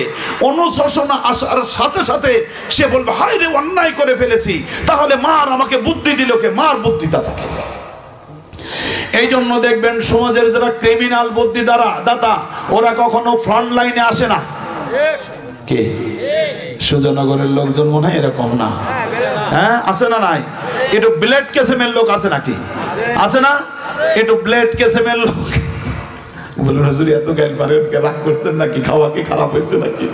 এটা শুধু সুজনগরের রস না, এই ইউটিউবের মাধ্যমে গোটা দুনিয়া ছড়ায় যাবে। এই জন্য বলছি, এরকম ব্লেড কেসেমের লোক, এই ধরনের লোক কিছু আছে যারা হলো অত্যন্ত উচ্চ মানের ক্রিমিনাল হিসেবে নিজেকে মনে করে। ও কখনো ফ্রন্টে যায় না, ও ডাকে নিয়ে এসে বুদ্ধি দেয়, আরে ওর পাশার মধ্যে আসে না বাস ঢুকায় দেয়। কথা বলেন ঠিক কিনা? এত ওই ইবলিস শয়তানকে হার মানায় গেছে, ঠিক কিনা? ধর মার, কিন্তু সামনে যাবে না। আবার ব্লেডের মতো দুই দিকে কাটে। এর কাছে গিয়ে বলতেছে যে আসি, ওকে ছেড়ে দিবে মানে? ও কি পাইছে আমি দেখে নেবো, আমি আসি না, ভয় পাইস না। এরপরে আমার কাছে এসে বলতেছে কি হয়েছে? ও কি তুষ করে ফেলা দিবেন? আসি আমি, ছাতা মাথা বানা ফেলায় দেবো। আছে না নাই? এরকম শয়তান আছে না নাই? আল্লাহ রাব্বুল আলামিন এই জন্য বলেন ওই রকম ইবলিস লেভেল এই গোটা দুনিয়ায় সব জায়গায় আছে। ইবলিস বলতেছে এই জন্য আমি মারবো, আমি অন্যায় করাবো, আমি সুদ খাওয়াবো, আমি ঘুষ খাওয়াবো, আমি কোরআনের বিপক্ষে অবস্থান নেওয়াবো, আমি আল্লাহ রাব্বুল আলামিনের জমিনে আল্লাহর দ্বীন প্রতিষ্ঠার কাজে বাধা দেওয়াবো, আমি ধরে ধরে নিয়ে জেলখানায় নিয়ে যাব, আমি তারপরে আয়নাঘর বানাইয়া দেব, আমি এক একটা করে গুম খুন হত্যা গণহত্যার চালান বানাইয়া দেব, আমি সব কিছু করে দিব। কিন্তু যখন অনুশোচনা আসবে, আমারে যেন খুঁজে না পায়। কথা বলেন ঠিক কিনা? আমাদের দেশের এক সেবাদাসিনী ছিল ভারতের, ওনাকে নানান ভাবে ফুসলায়া ফাসলায়া জনগণকে ক্ষিপ্ত করিয়া ভোট না দিয়া বিভিন্ন রকমের জালিয়াতি কারসাজি করাইয়া নানান ভাবে বুদ্ধি শুদ্ধি দেওয়ার পরে যখন এই যুবকেরা যখন জেগে উঠলো, একদম এমন ভাবে জেগে উঠলো, জেগে ওঠার কারণে এখন স্বরাষ্ট্রমন্ত্রীর কাছে পুলিশ গিয়ে বলে, স্যার এই বাহিনীকে পরাজিত করা খুব কঠিন, গুলি একটা চালাই ওই একজনই চলে যায়, বাকিরা যায় না। ঠিক না? ইবলিস ওই পাশ থেকে তিন পাশে আছে না নাই? ইবলিস চিন্তা করলো যে এবার তো হাওয়া মনে হয় বদলেই যাবে, যাবে তো যাবে। ইবলিস এবার চিন্তা করতেছে যে না না সমস্যা নাই। যখন লাস্ট পর্যন্ত 5 আগস্টে হাওয়া বদলে গেল, ইবলিস এবার সুর পাল্টায় বলল আমরা তো বাংলাদেশের জনগণের সাথেই আছি। কথা বলেন, কথা বলেন। ইবলিস কি রকম ধান্দাবাজ ইবলিস! এজন্য ইবলিস কখনো ফ্রন্টে আসে না। ও বলে আমাকে আন্ডারগ্রাউন্ড ওয়ার্কিং, আমাকে জায়গা দিতে হবে। আল্লাহ রাব্বুল আলামিন বললেন ওকে পাস, ডান, দিলাম। কি করলেন? কি করে দিলেন? কিন্তু রব্বুল আলামিন এর কাছে ইবলিস বললেন আল্লাহ আমি কর্মসূচি নিলাম 2টা। ওই 2টা কর্মসূচির 1 নম্বর কর্মসূচি হলো ফাবিমা আগাওয়াইতানি লা আকউদান্না লাহুম সিরাতাকাল মুস্তাকিম। সবাই পড়েন আল্লাহু আকবার। সূরা আরাফের 26 নম্বর আয়াতে রব্বুল আলামিন জানিয়ে দিয়েছেন ইবলিস বলল আল্লাহ আমার কর্মসূচি হলো এই লোকটা যখন মসজিদের দিকে রওনা হবে আমি ওর পিছনে লাগিয়ে যাব, আমি ওর কাপড় টেনে ধরবো, ওর মনের মধ্যে ওয়াসওয়াসা দিব এখন যাস না, একটু পরে যা। যখন লোকটা কোরআনের মাহফিলে আসবে সিরাতাকাল মুস্তাকিম, আমি ওই সরল পথে বসে থাকবো আর বলবো যাওয়ার দরকার নাই। এই যে আমি আসতেছিলাম সুজনগর থেকে, আসার সময় কয়েকটা দোকান চোখে পড়লো, এরকম বুড়ো বুড়ো টাইপের মানুষ, আমাদের চাইতেও বয়স বেশি, ওই নায়ক নায়িকা ল্যাংটা হয়ে নাচাপাচা করতেছে। ওইখানে অর্ধ বয়সীর বুড়ারা পর্যন্ত তাকায়া তাকায়া আছে। ওর মনের মধ্যে এতটুকু লজ্জা হয় না কেমন করে আমি একজন অর্ধ বয়সী মুরব্বী ওই উলঙ্গ টিভির দিকে তাকাইয়া একটা নায়িকার নাচ দেখি, ওর দিকে তাকাইয়া দেখলে মনে হয় একটা জীবজন্তু ডাকাত বসে আছে। বলেন ঠিক কিনা? মনে হয় ডাকাত করেটা কি? ওর নাতি হয়েছে, ওর সন্তান হয়েছে, ওর চোখে লজ্জা হয় নাই, ও ডাকাত, ওর দ্বারা এই সমাজ নষ্ট হবে। ইবলিস বলতেছে তাই সিরাতাকাল মুস্তাকিম এই মাহফিলে কেমনে আসবে? মেলাতে কি ভিড় কম আছে নাকি? কথা কন না কেন? এখনো মনে হয় মেলা আছে, মেলা চলবে। মেলায় যুবক কম নাই, বুড়ো কম নাই, আরো যারা আছে বললাম না নানান রকমের মেলায় ভিড় আছে। ওই মেলায় লোকের অভাব নাই। ওই আওয়াজ এখান থেকে কানে যায়, ওদের ডিস্টার্ব হয়, কারণ 2 জন কথা বলতেছে এটার দাম কত, আবার উনি বলে ওটার দাম কত। এরকম যখন বলে মাইকের আওয়াজ শুনতে পায় না, আবার ডিস্টার্ব হয়, ডিস্টার্ব হয়। আরে মাইকের আওয়াজে কথাই শোনা যায় না। ভাই কত দাম? কয় কত? 300। কয় কত? মানে শুনতে পায় না, মাইকের আওয়াজটাই ডিস্টার্ব। শয়তান বলে আমি ওরকম সিরাতাকাল মুস্তাকিমের পথে আমি মেলা বানাইয়া দেব, আমি টিভি সেন্টার বানাইয়া দেব, আমি তোকে এরকম আসর বসাইয়া দেব, আমি এরকম ভাবে যেটা কি খেলে কেরাম আছে না নাই? শয়তান বলে টোকাটকি কর, খেলাখেলি কর, কিন্তু ওখানে যাস না, কারণ ওখানে গেলে কি হবে জানিস নাকি? ওখানে গিয়ে একবার আস্তাগফিরুল্লাহ বলবি, ওখানে গিয়ে আল্লাহু আকবার বলবি, ওখানে গিয়ে সুবহানাল্লাহ বলবি, ওখানে গিয়ে লিল্লাহি তাকবীর বলবি, ওখানে গিয়ে আল্লাহর আইন চাই, সৎ লোকের শাসন চাই, ওখানে গিয়ে বলবি আমার নেতা তোমার নেতা, বিশ্ব নেতা মোস্তফা। ওখানে গিয়ে যখন এই জয় গানগুলো গাইবি, আল্লাহ বলবেন যা যা, ওই কোরআনের মাহফিলের বরকতে আমি আল্লাহ তোকে গুনাহ মাফ করে দিয়ে অস্থায়ী জান্নাতে বসেছিস। আজকে থেকে আমি আল্লাহ তোরে 5 ওয়াক্ত নামাজি বানাইয়া দিয়া আমি রব্বুল আলামিন তোকে আমি জান্নাত দিয়ে দিলাম, আমি জান্নাত দিয়ে দিলাম। এটা আল্লাহ বসে বসে এখানে ডাকতে থাকেন, বলে বলে ডাকতে থাকেন, ইশারা দেন। কিন্তু শয়তান বলে আমি ওই সিরাতাকাল মুস্তাকিমের পথে থেকে থেকে আমি বাধা দেব, ওখানে যাইতে দিব না, আমি ওরে বাধা দিব, ও নামাজে যাবে, যাইতে দিব না। আপনি দেখবেন একটু সচেতন যারা তারা বুঝবেন এই ওয়াজটা। নামাজের জামাত যখন চলে তার আগ থেকে যদি আপনি কোরআন পড়েন, মনে করেন যে আমি কোরআন পড়তেছি, এ হুজুর এখানে আছে তো কোরআন পড়তেছি, ডাটে কোরআন পড়তেছি, কিন্তু ওইদিকে নামাজের জামাত একামত শুরু হয়ে গেছে, ওই সময় কোরআন পড়তে মজা বেশি লাগে।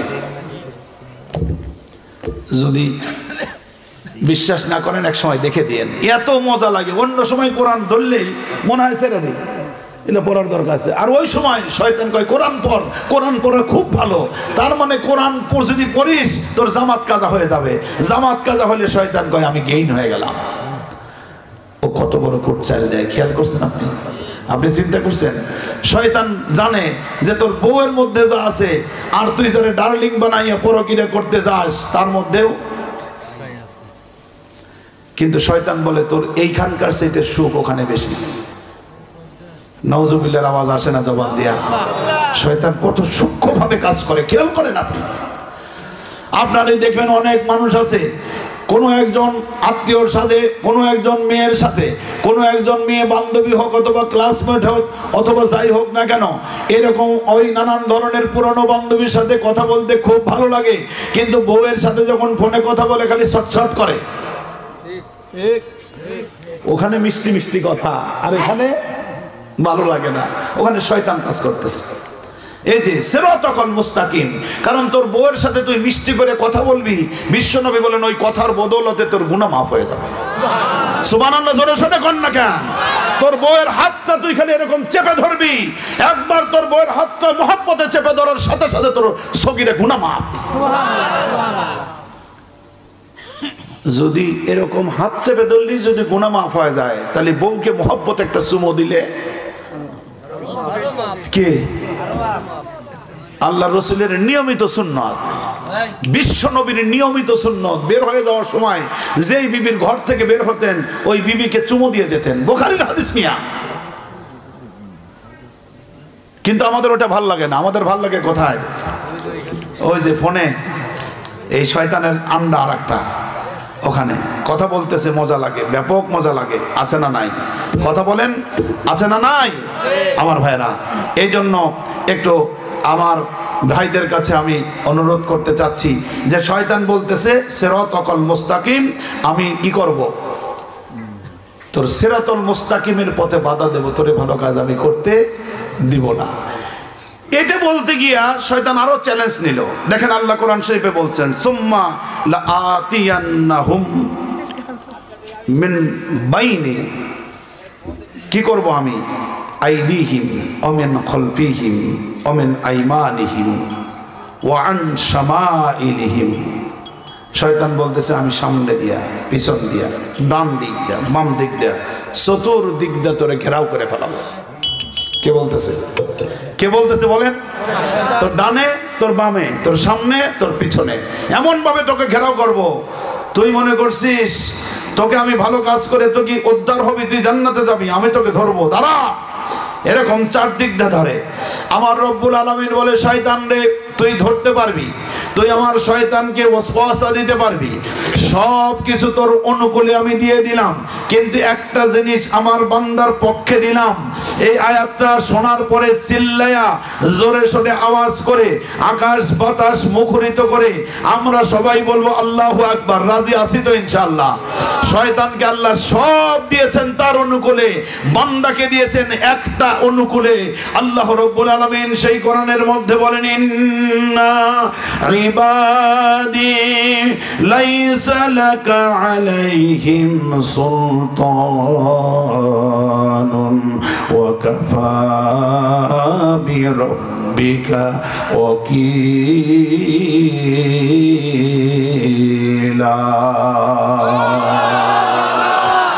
রব্বুল আলামিন বললেন শয়তান রে তোর সব চাওয়া আমি পূর্ণ করে দিলাম, তুই আমার বান্দার উপর ওয়াসওয়াসা দিতে পারবি, ডান দিক থেকে বাম দিক থেকে সামনে থেকে পিছন থেকে আমার বান্দাকে ওয়াসওয়াসা দিতে পারবি, কিন্তু শুনে রাখ লাইসা লাকা আলাইহিম সুলতান, আমার বান্দার উপর শক্তি খাটানোর ক্ষমতা আমি আল্লাহ তোরে দিলাম না। কি বড় নিয়ামত যে এটা আয়াত আমাদের জন্য, কত বড় নিয়ামত। আল্লাহ বললেন তোর 3 চাওয়া পূর্ণ করেছি, আরো যা চাই সব দিলাম, কিন্তু আমার বান্দার জন্য একটা খবর হলো লাইসা লাকা আলাইহিম সুলতান। আমি আমার বান্দাকে এমন ভাবে আমি এমন ভাবে সুসজ্জিত করে রাখবো, ওটা আমার ক্ষমতার আওতার মধ্যে এমন ভাবে রাখবো তুই শুধু চারদিক দিয়ে ওয়াসওয়াসা করতে পারবি, কিন্তু আমার বান্দার চাদরটা ধরে কলার ধরে নিয়ে যেতে পারবি না। এই ক্ষমতা তোকে দিলাম না। এই ক্ষমতা থাকলো কার উপর? জোরে বলেন কার উপর? এই জন্য মাহফিল থেকে যে 1-2 করে উঠে যায় মাঝে মাঝে, দেখেন ওই যে বলছিলাম যে বলবো, ওরা চায় যে ওই শয়তানের রসওয়াসায় পড়ে যায়, পরে এখান থেকে উঠে যায়। কিন্তু আল্লাহ চ্যালেঞ্জ নিয়ে বলেন, এই শয়তান আমার বান্দাকে তুলে নে। ও চ্যালেঞ্জ করে, আই ক্যান চ্যালেঞ্জ ইট, আমি চ্যালেঞ্জ করলাম এই সিরাতাল মুস্তাকিমের পথ থেকে 1-2জনকে আমি তুলে নিয়ে যাবই যাব। 1-2জনকে তুলে নিয়ে যেতে পারলে মাহফিল থেকে দেখবেন আরো 2-4 জন দেখে দেখে উঠে যায়। যদি জিজ্ঞাসা করেন যে কি জন্য উঠে যান, দেখবেন যে বেশি গুরুত্বপূর্ণ কোনো কাজে উঠে যায় নাই, নরমাল কাজে উঠে গেছে। ঠিক কিনা বলেন? আমার আল্লাহ বলেন, এই শয়তান তুই চ্যালেঞ্জ করলি, আমি তোর চ্যালেঞ্জটা গ্রহণ করলাম, আই অ্যাকসেপ্ট ইওর চ্যালেঞ্জ। আমার মুমিন বান্দার কলিজার মধ্যে কোরআনের প্রেম, জান্নাতের আশা, বিশ্বনবীর ভালোবাসা আর জান্নাতের লোভ লালসা দিয়ে পূর্ণ করে আমি বসাইয়া রাখলাম। হাজার চেষ্টা করেও জান্নাতের বাগান থেকে তুই তুলে নিয়ে যেতে পারবি না। কেন পারবি না? লাইসা লাকা আলাইহিম সুলতান, কারণ আমার বান্দার উপরে তুই কোনো সুলতানি করতে পারবি না, জোর খাটাইতে পারবি না, জবর দখল করাইতে পারবি না, তুই ওয়াসওয়াসা দিতে পারবি, কিন্তু আমার বান্দার উপরে ক্ষমতা সম্পূর্ণ রয়ে গেল আমার। আওয়াজ করে পড়ে আল্লাহু আকবার। এটা জিকির করে, লা ইলাহা ইল্লাল্লাহ, লা ইলাহা ইল্লাল্লাহ, জোরে লা ইলাহা ইল্লাল্লাহ, লা ইলাহা ইল্লাল্লাহ মুহাম্মাদুর রাসূলুল্লাহ। সকলেই পড়েন সাল্লাল্লাহু আলাইহি ওয়াসাল্লাম। আমার ভাইরা, এরপরে এখন শয়তান বলতেছে যে মানুষ তোকে আমি ওয়াসওয়াসা দেওয়ার জন্য 4টা পয়েন্ট নোট করেছি। শয়তান বলতেছে, কে? শয়তান কয়টা জায়গায় আমাদেরকে ওয়াসওয়াসা দেয় জানেন আপনারা? 4টা। সবাই বলেন কয়টা? কয়টা? 4টা। 4টা জায়গা শয়তান টার্গেট করেছে। কোন সময়? শেষ সময়টা বলবো একটু। শয়তান বলল, যখন আল্লাহ মানুষ বানায়, সাইয়েদানা আদমকে বানিয়েছেন কে? আল্লাহ। এই কথা কি আপনাদের বিশ্বাস হয়? এই দুনিয়ার সব কিছু বানাইছে আল্লাহ কুন এবং ফায়াকুন দিয়া। কি দিয়া? আসমান কুন, কোরআন বলে ফায়াকুন, জমিন কুন ফায়াকুন, তারপরে হলো পর্বত কুন ফায়াকুন, তারপরে হলো জমিন কুন ফায়াকুন, মশা, পিপিলিকা, তারপরে বিভিন্ন প্রাণী, ফেরেশতা, তারপরে জিন, তারপরে যা কিছু বানিয়েছে আল্লাহ, পিপিলিকা থেকে শুরু করে গাছগাছরা থেকে শুরু করে, আল্লাহ শুধু বলেছেন কোন, সঙ্গে সঙ্গে ওটা ফায়াকুন। কিন্তু আল্লাহ বলেন, এ মানুষ, তুই আমার কত আদরের সৃষ্টি, একমাত্র তুই মানুষ যাকে আমি বানিয়েছি আমার নিজের 2 হাত দিয়া। বোঝেন নাই? বোঝেন নাই? বোঝেন নাই? জোরে কোন আল্লাহু আকবার, আরো জোরে কোন আল্লাহু আকবার। আল্লাহ সব বানাইছে হলো কোন ফায়াকুন দিয়া, মানুষ বানাইছে নিজের 2 হাত দিয়া। এই 2 হাত দিয়ে যখন আল্লাহ মানুষ বানালেন, বুখারীর হাদিসে এসেছে, লাম্মা খলাকাল্লাহু আদামা ওয়া কানা তুলুহু 60 যিরাআন। কি ওস্তাদ এরা ঠিক আছে তো? ইমাম বুখারী হাদিস বর্ণনা করেছেন, এটা বিশ্বনবী বলেছেন যে আদমকে যখন আল্লাহ বানান, নিজের হাত দিয়ে যখন আদমরে বানালেন, 60 গজ লম্বা করে বিশাল আদম বানালেন। জোরে কোন না সুবহানাল্লাহ। সাইয়েদনা আদমকে বানিয়ে তার মধ্যে রূহ দিয়ে দিলেন, নাফাখতু ফীহি মির রূহি। আল্লাহ যখন রূহ ফুৎকার দিয়ে দিলেন, ফুৎকার দিয়ে ফেরেশতাদের যখন সালাম দিলেন, সালাম দেওয়ার পরে সাইয়েদনা আদমকে আল্লাহ বলেন, আদম তুমি এবার একটু প্রশান্তিতে জান্নাতের মধ্যে রেস্ট করো। কি করো? রেস্ট করো। রেস্ট করার জন্য যখন দিলেন, উনি তখন সাইয়েদনা আদমকে এরকম প্রদক্ষিণ করতেছিলেন। কে? মিস্টার ইবলিস। ঘুরে ঘুরে দেখতেছিলেন, ঘুরে ঘুরে দেখতেছিলেন যে তোর কোন জায়গায় দুর্বলতা আছে, আমি আগে বুঝে লই আর কি। তোকে যে আমি ওয়াসওয়াসা দেব, কারণ শয়তানের একটা প্রি প্ল্যান টার্গেট, এটা তোকে তো ওয়াসওয়াসা দেবো, কিন্তু আমাকে তো বুঝতে হবে। আপনি দেখেন না খেলার মাঠে গেলে খেলার আগে সুযোগ দেখে না যারা আপনার ওই যে স্ট্রাইকার, গোল কোন দিক দিয়ে দিবে একটু বুঝে শুনে লয় না, নাকি বল পাইলেই শট দিয়ে দেয়? মেসি, নেইমার, রোনালদোরা কি তাই করে নাকি? কথা কন না কেন? হ্যাঁ, আমাদের সাকিব মাশরাফিরা কি বল পাইলেই ব্যাট চালায় দেয় নাকি? একটু বুঝে শুনে দেয় যে কোন দিক দিয়ে। ওই যে ইয়ারা আছে কি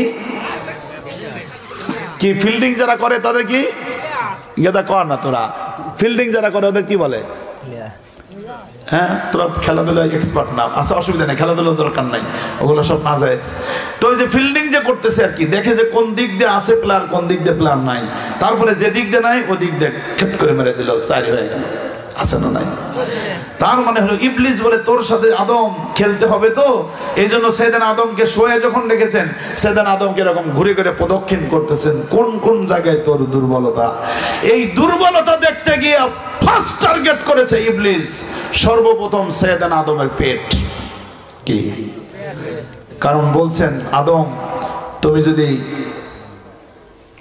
এভাবে জান্নাতে থাকো তো কথা নাই, এখানে তো খাইবা আর যা করবা, এখানে তোমাকে আমার ওয়াসওয়াসা দিতে হবে, আগে দিতে হবে পেট। কারণ পেটে হলো মানুষের ক্ষুধা লাগে, আর পেটে খাবার লাগে। যেহেতু পেটে খাবার লাগে, এই ক্ষুধার তাড়নায় মানুষ ঈমান ভুলে যায়। কি ঠিক কিনা বলেন? হারাম হালাল ভুলে যায়, ঈমানকে পর্যদুষ্ট করে ফেলে। ইমানের কথা মনে থাকে না, বিশ্বাসের কথা মনে থাকে না, আখিরাতের কথা মনে থাকে না, পরকালের কথা মনে থাকে না, একত্ববাদ তাওহীদ রিসালাতের কথা মনে থাকে না, আখিরাতের কথা মনে থাকে না। মানুষগুলো সুদ, ঘুষ, অন্যায়, অবিচার, জুলুম, নির্যাতন, নিষ্পেষণ চালাইয়া ওই মানুষগুলো পেটের ক্ষুধা দূর করবার জন্য অন্যায় পথে বেশি যায়। এটা আগে কেউ জানতো না, সর্বপ্রথম জেনেছে ইবলিস। এই জন্য ইবলিস ফার্স্ট টার্গেট করেছে হলো কি? পেট। যে তোর এইটা দিয়ে ঘায়েল করতে হবে। তোর যখন খাবার দরকার হবে, তোর যখন খাবার জন্য মন চাইবে, আমি ভালো খাবারের সাথে মন্দ খাবার মিশিয়ে দিব। এখন বলেন 5 মণ দুধের মধ্যে যদি এতটুকু যদি গরুর চোনা যদি দেওয়া যায়, দুধটা খাঁটি থাকবে না কি হবে? কথা বলেন। শয়তানের কাজ হলে শুধু একটু গুড় লাগায় দেওয়া, হালকা একটু চুনা লাগায় দেওয়া, জাস্ট লাগায় দিলেও খাবারটা নাপাক হয়ে গেল। শয়তান এবার লারে লাপ্পা, দুনিয়া কি মজা নিল, দুনিয়া আমারই হায়, ওর কাজ হয়ে গেছে। ভালো করে বোঝেন। এই জন্য প্রথম টার্গেট নিয়েছে পেট। খাবার লাগবে, এই সময় আমার কাজ করতে হবে। আর এই জন্য আমাদের সতর্ক হওয়া দরকার আছে না নাই? খাবারের জন্য যে জমিনটা আমি চাষ করি, জমিনের আল যখন ছাড়তে যাব, আমার মধ্যে ঈমান কাজ করতে হবে। এই জমিনের আল আমি এমন ভাবে ছাড়বো যাতে একটা চুল পরিমাণ যেন আমার অন্য ভাইয়ের জমির মধ্যে ঢুকে না যায়। এই মানসিকতা থাকা দরকার আছে না নাই? কথা বলেন, আছে না নাই? আপনি চাকরি করছেন, আপনার নির্ধারিত বেতনের পর অতিরিক্ত যে টাকা আসছে ওটা ঘুষ। আপনার চিন্তা করতে হবে না, আমার জীবন যাবে, আমার আল্লাহ ঘুষকে হারাম করেছেন, আমি জিন্দেগিতেও আর আমি ঘুষ গ্রহণ করব না। এই যে একটা শক্ত অবস্থান, এটা দুনিয়ার পাক্কা ইমানদার ছাড়া কেউ নিতে পারে না, ঠিক কিনা? আপনি এমপি হবেন, মন্ত্রী হবেন, আপনি আশ্চর্য হয়ে যাবেন। জানেন আপনারা, এই যে দেশের মেম্বার, চেয়ারম্যান পর্যন্ত, এমপি তো অনেক দূরের কথা, এমপি, মন্ত্রী, মেম্বার হলি চুরি, আছে না নাই? কথা বলেন, আছে না নাই? এই যে বিগত সরকারের অফিসিয়াল রিপোর্টে আসছে, আমার ভাইরা সাংবাদিকরা রিপোর্ট করেছে, প্রায় 24 লক্ষ হাজার কোটি টাকা এই দেশ থেকে পাচার করেছে। 24 লক্ষ হাজার কোটি টাকা। কি বাড়ির কাছে কথা? রিপোর্ট আসছে না নাকি? নাই, জানেন আপনারা যারা একটু সচেতন। এটা যদি আনুষ্ঠানিক রিপোর্টে এসে থাকে তাহলে এর বাইরে আরো কত আছে, কথা কন না কেন? আমার ভাইরা, একজন এমপি, একজন মন্ত্রী সর্বোচ্চ কত বেতন পায়? সে ওই বেতন পাওয়ার পরে বাংলাদেশে 10-20টা 50টা গুলশান, বনানী, ধানমন্ডি বাড়ি তো উত্তরা আছে, তো আছেই, প্লট তো আছেই, এরপরে বেগমপাড়া বাড়ি, আমেরিকায় বাড়ি, ক্যালিফোর্নিয়া বাড়ি, লন্ডনে বাড়ি, গোটা দুনিয়ায় মালয়েশিয়া বাড়ি, সেকেন্ড হোম। আমাকে একবার শেরে বাংলা নগর থানা থেকে আমাকে গ্রেপ্তার করা হলো। আমাদের ছাত্র শিবিরের কেন্দ্রীয় সভাপতি জনাব আব্দুল জব্বার ভাই সহ আমাদের গ্রেপ্তার করা হয়েছে। আমরা গ্রেপ্তার হয়েছে হলো 26 জন। সব দিয়ে কতজন? 26 জন। একটা কোরআনের ক্লাস করতেছিলাম, জাস্ট সামনে কম্পিউটার, কোরআনের ক্লাস চলছে। আমাদের সাবেক কেন্দ্রীয় সভাপতি আমাদের আব্দুল জব্বার ভাই সহ নেতৃবৃন্দ যারা ছিলেন, আমাদের ঢাকা পান্থপথে একটা বিল্ডিং এর উপরে ক্লাস করতেছিলাম। ওই ক্লাস চলাকালীন অবস্থায় চারদিক থেকে আমাদের ঘিরে ফেলা হলো। ঘিরে ফেলে এরপরে হলো আমাদেরকে সার্চ করা হলো। আমাদের শরীরের মধ্যে টেবিলে এখানে ওখানে কি আছে, কয়েক খণ্ড কোরআন ছাড়া আর কিছু খুঁজে পাই নাই। ওই কোরআনগুলোকে এখন নিয়ে বলে জঙ্গি বই পাওয়া গেছে। ওই জঙ্গি বইগুলোর নাম করে নিয়ে আমাদের নামে এবার মামলা শুরু হয়ে গেল। মামলা তো হবে, ওটাতে কোনো অসুবিধা নাই। আপনারা সচেতন যারা, অনেকেরই খেয়াল থাকবার কথা। এই 26 জনকে আমাদের জেলখানার মধ্যে নিয়ে একজন একজন করে পিটান শুরু হলো। 2 জন করে নিয়ে যায়, এরকম সেই পুলিশের ওই রুলগুলো নিয়ে বাড়ি শুরু করে। এইভাবে মাজা থেকে পা পর্যন্ত থেতলিয়ে দাও। আর তাদের অপরাধ হলো একটাই, এরা কোরআনের কর্মী। কিসের কর্মী? এরা কোরআনের ছাত্র, কোরআনের কর্মী। এমন মার, এমন বাড়ি, এমন চিৎকার, আহারে। একজন একজন করে দেখেন তো, চিন্তা করেন, এখানে বসে আছেন, ওই পাশে মারতেছে, ওখান থেকে আল্লাহ রে মারে বাপ কয়ে নিজের ভাই চিৎকার করতেছে, হাঁটু ভেঙ্গে নিয়ে আসতেছে, এরকম ভাবে পায়ের খুলি ছাড়াইয়া নিয়ে আসতেছে। কেমন লাগার কথা। এখন নাম ডাকতেছে, আসে এবার নূর মোহাম্মদ মন্ডল, বাড়ি উল্লাপাড়া, সিরাজগঞ্জ, ওই যে ঢাকা অমুক মাদ্রাসার প্রিন্সিপাল। এরকম ডেকে নেওয়া হলো। মার শুরু হলো একের পর এক। হাঁটুতে মার, তারপরে জোড়ায় জোড়ায় মার, এরকম থাতলা দিয়ে মার, শুধু চারদিকে শুধু মার আর মার। এই মার দেওয়ার সময় ওই থানার ওসি সাহেব বলতেছে, মারতে মারতে এক সময় ওসি বলতেছে, তোদের মারবো না তো কাদের মারবো, দেখ তোকে মারতে হবে, আমাদের এটা উপরের নির্দেশ। আর আমরা অবশ্য টাকা পয়সা ইনকাম করে মালয়েশিয়া সেকেন্ড হোম বানায়া রাখছি। জানি যেদিন যেদিন আমাদের এই সরকার ক্ষমতায় থাকবে না, সেদিন আমরা বাংলাদেশে থাকতে পারবো না। এই জন্য সেকেন্ড হোম বানায় রাখছি। মালয়েশিয়া মুহূর্তের মধ্যে দৌড়ে চলে যাব, কারণ জানি যদি ক্ষমতার চেঞ্জ হয় তোকারে যন্ত্রণায় বাঁচবো না। আমার বন্ধুগণ, আমার ভাইয়েরা, এমন মারা শুরু করেছে। আমি তো সে তখন কথা বলতে পারি নাই, কারণ আমি গ্রেপ্তার, আমি বন্দী, আমি ডিটেনশনে, আমি রিমান্ডে মার খাচ্ছি। তখন যদি বলি অসত্য কথা, কঠিন কথা, বলেন ঠিক কিনা? কঠিন অবস্থা। কিন্তু আমার বন্ধুগণ, একটু চিন্তা করে দেখেন তো, ওসি সাহেবের মতো একজন ছোট্ট চাকরিজীবী, ফার্স্ট ক্লাস গ্রাজুয়েটেড অফিসার, মাত্র কয় টাকাই না বেতন পায়। ওই বেতন দিয়ে ওসি সাহেব মালয়েশিয়া বানিয়েছে হলো সেকেন্ড হোম। কত ওসি সাহেবরা, এসপি সাহেবরা বানিয়েছেন হলো ওই যে বেগম পাড়ায় বাড়ি। আর ওই হারুন আঙ্কেলের মতো একদম জীব জন্তু জানোয়ার, এই জানোয়াররা যে দুনিয়ায় কয়টা বাড়ি বানাইছে তার ঠিক নাই। একটু চিল্লা বলেন ঠিক কিনা? অবশ্য বাড়িও যেরকম বানাইছে, আবার শিক্ষাও ঠিক ওই রকমই পাইছে। কথা বলেন ঠিক কিনা? এমন অবস্থা গেছে, আমি সুজানগর থানার কথা জানি না, কিন্তু বাংলাদেশের বহু থানা ছিল, পুলিশ তো দূরের কথা, বও ছিল না, সব স্যারেটেরিয়া দূর। কথা বলেন ঠিক কিনা? তার কারণ জুলুম করেছে, অন্যায় করেছে, রিমান্ডে নিয়েছে। আমাদের দিন যায় হলো ইসলামী আন্দোলনের দাওয়াতি কাজ করে, আর রাত কাটানোর চেষ্টা করি তাহাজ্জুদের যায় নামাজে। আল্লাহকে বলি, আল্লাহ দিনের দাওয়াতি কাজ করে আসলাম, কোরআনের দাওয়াত দিয়ে আসলাম, আল্লাহ এই মানুষগুলোর হৃদয়টাকে তুমি কোরআনের হুকুমত অন্তরে প্রতিষ্ঠিত করে যাও। আর এই লোকগুলাকে দিয়া বাংলার জমিনে ইসলামের পতাকা, কালিমার পতাকা শেরে বাংলা নগরের পার্লামেন্টে তুমি আল্লাহ মেহেরবানি করে উড়িয়ে দাও। কথা বলেন ঠিক কিনা?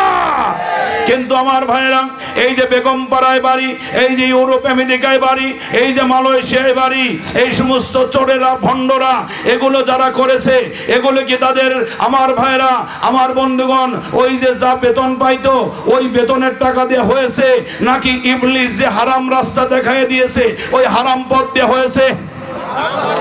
কথা বলেন আমার বন্ধুগণ। কিন্তু একটু চিন্তা করে দেখেন তো, এই বাংলাদেশে চেয়ারম্যান নয়, এমপি নয়, দুইজন মন্ত্রী ছিলেন, 3টা মন্ত্রণালয় চালিয়েছেন। একজন ছিলেন মাওলানা মতিউর রহমান নিজামী, শহীদ আমিরে জামাত, এই পাবনার কৃতি সন্তান। আর একজন ছিলেন আলী আহসান মোহাম্মদ মুজাহিদ। 3টা মন্ত্রণালয় চালিয়েছেন। একটা হলো কৃষি মন্ত্রণালয়, একটা শিল্প মন্ত্রণালয়, আর একটা হলো সমাজ কল্যাণ মন্ত্রণালয়। এই মন্ত্রী থাকার পর আল্লাহর কোরআন এমন সোনার মানুষ তাদেরকে বানাইয়ে দিয়েছে।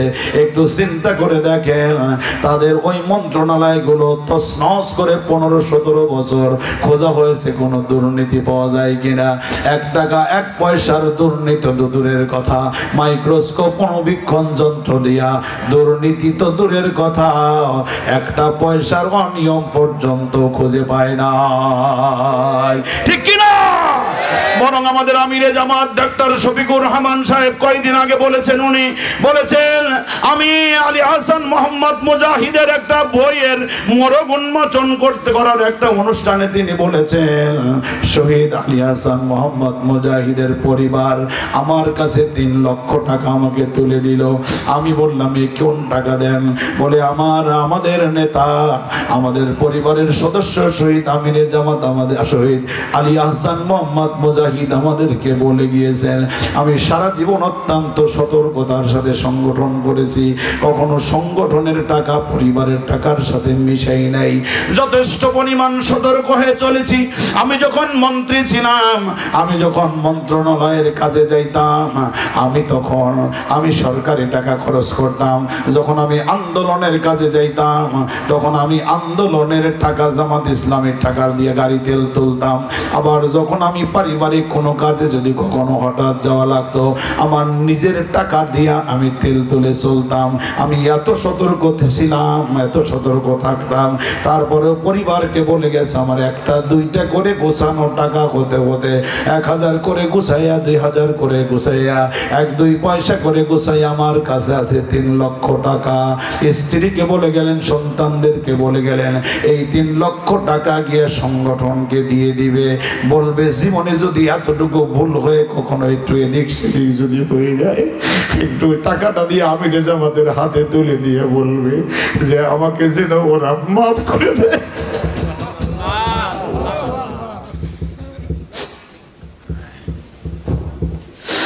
আমার বন্ধুগণ, আমার ভাইরা, কি মানের নেতৃত্ব তৈরি করেছে আল কোরআন, কি মানের নেতৃত্ব তৈরি করেছে ইসলামী আন্দোলন।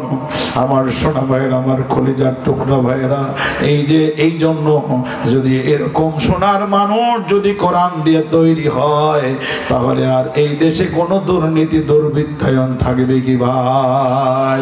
এরকম একটা কোরআনের পার্লামেন্ট আমরা দেখতে চাই নাকি চাই না? আপনার কৃতি সন্তান আল্লাহ শহীদ আমিরে জামাত মাওলানা মতিউর রহমান নিজামী ফাঁসির ছেলে যাবার সময় তিনি বলতেছিলেন, এত বুকে অ্যাডভোকেট সাহেবরা, ব্যারিস্টার সাহেবরা, আমার রুহানি সন্তানদেরকে, কর্মী বাহিনী, দেশবাসীকে জানাইয়া দিবা, একটু জানিয়ে দিবে আমরা শহীদ হয়ে যাচ্ছে, আমরা ভীত নয়, আমরা শঙ্কিত নয়। আমার সহযোদ্ধারা যেন টেনশন না করে, দেশবাসী যেন চিন্তা না করে, বরং আমি জানাইয়া দিচ্ছি আমাদের এই শাহাদতের বিনিময়ে ইসলাম জিন্দা হতা হয়, হর কারবালা কি বাদ, আমার শহীদ মৃত্যু হয়ে যাবে, আর আমাদের এই রক্তগুলো জমিনে পড়ে যাবে, আর এই রক্ত জমিনে পড়বার কারণে আল্লাহ রব্বুল আলামিন এই বাংলার জমিনে কোরআনের রাজ প্রতিষ্ঠিত করে দিবে। আমার বন্ধুগণ, আমার ভাইয়েরা, আল্লামা সাঈদী রাহিমাহুল্লাহ যখন লন্ডনে গিয়েছিলেন, লন্ডনে যাওয়ার পরে তাকে সাক্ষাৎকার নিয়েছিলেন। আল্লামা, আপনি কথা বললে যুবকেরা জেনা ছেড়ে দেয়, ব্যভিচার ছেড়ে দেয়, বেনামাজি নামাজি হয়ে যায়, আপনার কথায় কত হাজার হাজার কাফের মুশরিকেরা কালিমা পড়ে মুসলমান হয়। আপনি বলেন তো একটা দেশ আছে কিনা যেই দেশের সর্বপ্রথম কোরআনে কারিমের রাজ কায়েম হবে? গোটা দুনিয়ার মধ্যে কোন দেশ আপনার কাছে মনে হয়? আমার প্রিয়, গোটা দুনিয়ার জগৎ বিখ্যাত আল্লামা সাঈদী রাহিমাহুল্লাহ বলেছিলেন, হ্যাঁ একটা দেশ আছে আমার কাছে মনে হয় 56,000 বর্গ মাইলের দেশ, সুজলা সুফলা শস্য শ্যামলা সাগর মেঘলা প্রিয় জন্মভূমি যেই বাংলাদেশ, যে বাংলাদেশে ইসলামী ছাত্র শিবিরের মতো আমার বন্ধুগণ ছোট্ট ছোট্ট কলেজ ইউনিভার্সিটি স্কুল পড়া ছাত্রগুলো আল্লাহর জমিনে আল্লাহর রাজ কায়েমের জন্য নিজের জীবনটা বিলিয়ে দেয়। যেই জমিনটা শহীদের রক্ত পড়েছে, অসংখ্য রক্ত, যেই জমিনটা ইশার নামাজের আজান শুনে ঘুমে যায়, ফজরের নামাজের আজান শুনে লোকেরা জাগ্রত হয়, আমাদের বিশ্বাস ওই দেশে সর্বপ্রথম আল কোরআনের রাজ প্রতিষ্ঠিত হয়ে যাবে। সেই দেশ কোনো দেশ নয়, সেই দেশ হলো আমার দেশ বাংলাদেশ। একজন ব্যক্তি ভবিষ্যদ্বাণী করেছেন, খেয়াল করেন, ওই ব্যক্তি ভবিষ্যদ্বাণী করেছিলেন ইসলাম নিয়া, কোরআন নিয়া, ইসলামী আন্দোলন নিয়া তোমরা বেশি লাফালাফি করবা না, নাচানাচি করবা না। স্বৈরাচারদের বলেছিলেন বাংলার মানুষ এমন একটা ঝাঁকুনি দিবে, ওই ঝাঁকুনির ফলে সোজা গিয়ে দিল্লি মামু বাড়ি গিয়ে পড়বে। আমার বন্ধুগণ বলেছিলেন নাচানাচি করবা না, বেশি নাচানাচি করলে পালানোর জন্য ইঁদুরের গর্ত পর্যন্ত খুঁজে পাবে না। কথা বলেন, এই ভবিষ্যদ্বাণী ঠিক হয়েছে নাকি হয় নাই? দিল্লি ছাড়া কি আর কোনো জায়গায় জায়গা আছে নাকি? ইউরোপও জায়গা দেয় না, আমেরিকাও দেয় না, লন্ডনও দেয় না, আমার বন্ধুগণ মিডিল ইস্টও দেয় না, ঘুরে ঘুরে মামুর বাড়ি। কথা কন ঠিক কিনা? যদি তাই ভবিষ্যদ্বাণী এরকম ভাবে 100% মিলে যায়, আমার বিশ্বাস নন্দিত মুফাসসির কোরআন আল্লামা সাঈদী রাহিমাহুল্লাহ তিনি যে ভবিষ্যদ্বাণী করেছেন বাংলার জমিনে কোরআনের রাজ কায়েম হয়ে যাবে সর্বপ্রথম, আমার বিশ্বাস হয় অবশ্যই গোটা দুনিয়ার মধ্যে যেই দেশে কালিমার পতাকা পার্লামেন্টে উড়বে, একটু চিল্লা সবাই বলেন তো সেই দেশের নাম কি? আর যারা বলেন ওই দেশের নাম কি? ওই দেশ হলো আমার দেশ, শাহজালাল, শাহ মখদুম, শাহ পরান, খান জাহানের বাংলাদেশ। ঠিক কিনা বলেন? সুতরাং আল্লাহ রাব্বুল আলামিন বলে দিলেন, শয়তান রে বেশি দৌড়াদৌড়ি করবি না, লাফালাফি করবি না, তোর জায়গা আমি নির্ধারণ করে রেখেছি। শয়তান বলল, আমি 1 নাম্বার নিয়েছি পেট, আমি একদম শুধুমাত্র পড়ে শোনাচ্ছি, আর ওয়াজের কলে বাড়াবো না। 2 নাম্বার বললেন তোর প্রবৃত্তি, তোর খায়েশ। শয়তান মানুষ যখন সৃষ্টি করে তখনই বুঝছে যে এই মানুষের মধ্যে একটা প্রবৃত্তি আছে, একটা খায়েশ আছে। কি আছে? প্রবৃত্তি তথা খায়েশ। খায়েশটা হলো ওই যে একটা, আমার 1 বিঘা আছে, 2 বিঘা চাই, 3 বিঘা আছে, 4 বিঘা চাই, নাকি হুজুর? 5 বিঘা আছে, যেটাকে বলতেছিলাম, 5 লাখ আছে, 10 লাখ চাই, 10 লাখ আছে, কি চাই? সুন্দরী বউ আছে, সাথে কি চাই? ওগুলো আপনারাই করেন। একজন বলতেছে ও মনে হয় কেবল বিয়ে শাদী করছে হুজুর আর কি, হুজুর বউ চায়ের সাথে আবার ফিরি শালিও চায়, জোরে কন্যা মজুবিল্লাহ। এরকম শয়তান ইবলিস সমাজে আছে না নাই? কথা বলেন না কেন, আছে না নাই? তার মানে নজর এখনো কি হয় না, সোজা হয় না। অথচ বিশ্ব নবী বললেন তোমার যে বউ, ওই বউটা নিয়ে সংসার করো, ওরে ভালোবাসো, ওরে আদর করে, ওদের যত্ন করো, আর আল্লাহর কাছে বলো আমার এই বউ নিয়েই জান্নাতে যাব। চিন্তা করতেছেন হুজুর সারা জীবন জ্বালায় গেছে যে, আবার ওরে নিয়ে জান্নাতে যাব? ও যে তেরার তেরা, এই তেরাটা নিয়ে আবার জান্নাতে যাওয়া লাগবে। আবার মায়েরা মনে করছেন বাবা এ কথা বলেন না হুজুর, কারণ আমি জন্য হের সংসার করে গেলাম। দুঃখ আছে না নাই? আরে ভাই এক সময় মনে করতাম যে দাদাকে শুধু মনে হয় দাদি বলে যে আমি জন্য তোমার সংসার করে গেলাম, এরপরে দাদাও নাই দাদিও নাই, চ্যাপ্টার হলো বাপ চাচাদের। এখন দেখি মাও চাচিরা বলে আমি জন্য তোর বাপ চাচার সংসার করে গেলাম, ঠিক কিনা? আমরা এখন মনে করছি যেটা মনে হয় বাপ চাচা পর্যন্তই সীমাবদ্ধ, আমরা তো একটু মৌলানা মুন্সি মানুষ, একটু মনে হয় বাইসে কুইসে চলবে। এখন নিজের বউ বলে ওয়াজ করেও খাও খাও গা, আমি জন্য সংসার করে গেলাম। প্রত্যেকের ক্ষেত্রে ঘটনা আছে না নাই? হ্যাঁ, তুমি কেমন পীর সবাই না চিনলেও কে চেনে? বউ চেনে। তোমার ফজরের নামাজ কখন হয় কেউ দেখে না, কে দেখে? কথা বলেন না কেন? অপবিত্র হওয়ার পরে তুমি, আল্লাহ তো দেখেই, নিজের বউ হলো বড় সাক্ষী। তারপরে তুমি অপবিত্র হয়ে গেছো, হওয়ার পরে তুমি গোসল করে পবিত্র হও কি হও না, এটা আমার অন্য ভাই ব্রাদার, বাপ চাচা, খালা খালু, অন্যরা কেউ দেখে না, কিন্তু বউ ঠিকই জানে। এই জন্য বউ হলো সবচেয়ে বড় পীর। হ্যাঁ, ওই পীরকে একটু ভালো করে সম্মান করতে হবে, এটা শ্রদ্ধা করতে হবে। তাকে নিয়ে দুইজন যদি সুন্দরভাবে একেভাবে জান্নাতি পরিবেশ তৈরি করা যায়, বিশ্ব নবী বললেন, আল্লাহ কোরআনে জানিয়ে দিয়েছেন, ওই বউ এবং স্বামী দুইজনকে আমি একসাথে পরিবার নিয়ে জান্নাতে ঢুকাইয়া দেব। এই জান্নাতে যখন ঢুকাইয়া দেব, তোমার বউ একটু কালো জন্য তোমার মন খারাপ হয়েছিল না, তুমি মন খারাপ করো না, এই বউটাকে আমি ৭২ জন হুরের সর্দারিনী বানাইয়া দেব। সুবহানাল্লাহ। তাহলে আমার বউ যদি ৭২ জনের সর্দারিনী হয়, ভালো লাগবে না? ওই যে বলবেন বউ তেরা, এই তেরা, হিংসা, বিদ্বেষ, কানাকানি, চগলখড়ি, ফিসফিসানি, একগুয়েমি, একদেশদর্শিতা, মেজাজের ভারসাম্যহীনতা, যত রকমের মানবিক দুর্বলতা, খারাপ গুণ আছে, আল্লাহ রাব্বুল আলামিন আবে হায়াতের পানির মধ্যে গোসল করাইয়া দিয়া একটা ওখানে চমৎকার নির্বাহী আদেশ দিয়া এই সমস্ত মানবিক দুর্বলতা, হিংসা, বিদ্বেষ, যত রকমের কানাকানি, যত ডিস্টার্ব আপনাকে করেছে, ওই ডিস্টার্বিং এলিমেন্টস আল্লাহ সফটওয়্যার দিয়ে আল্লাহ সবকে উপরে ফেলে দিবেন। ওই জান্নাতের মধ্যে চলবে শুধু ভালোবাসাবাসি। সুবহানাল্লাহ। তাহলে আমাদের প্রবৃত্তি এবং খায়েশ, যেটা দিয়ে শয়তান আমাদের মধ্যে ঢুকতে চায়, ওটাতে আমরা কি করব না, অ্যালাউ করব না। আমরা যেটা সঠিক সিরাতুল মুস্তাকিম, সঠিক পথ, আমরা ওই পথেই থাকবো ইনশাআল্লাহ। যেটা হালাল ওই পথেই থাকবো, থাকবেন তো ইনশাআল্লাহ। দুনিয়া এবং আখিরাতের শ্রেষ্ঠ সুন্দরী আমার মা, আপনার মা হাওয়া আলাইহিস সালাতু ওয়াস সালাম। এত সুন্দর করে তাকে বানাইছে, কারণ তো হলো যে তাকে বানাইছে তো জান্নাতের মধ্যে। সুবহানাল্লাহ নাই একটা? তাহলে কেমন করে বানাইছে জান্নাতের মধ্যে কোন?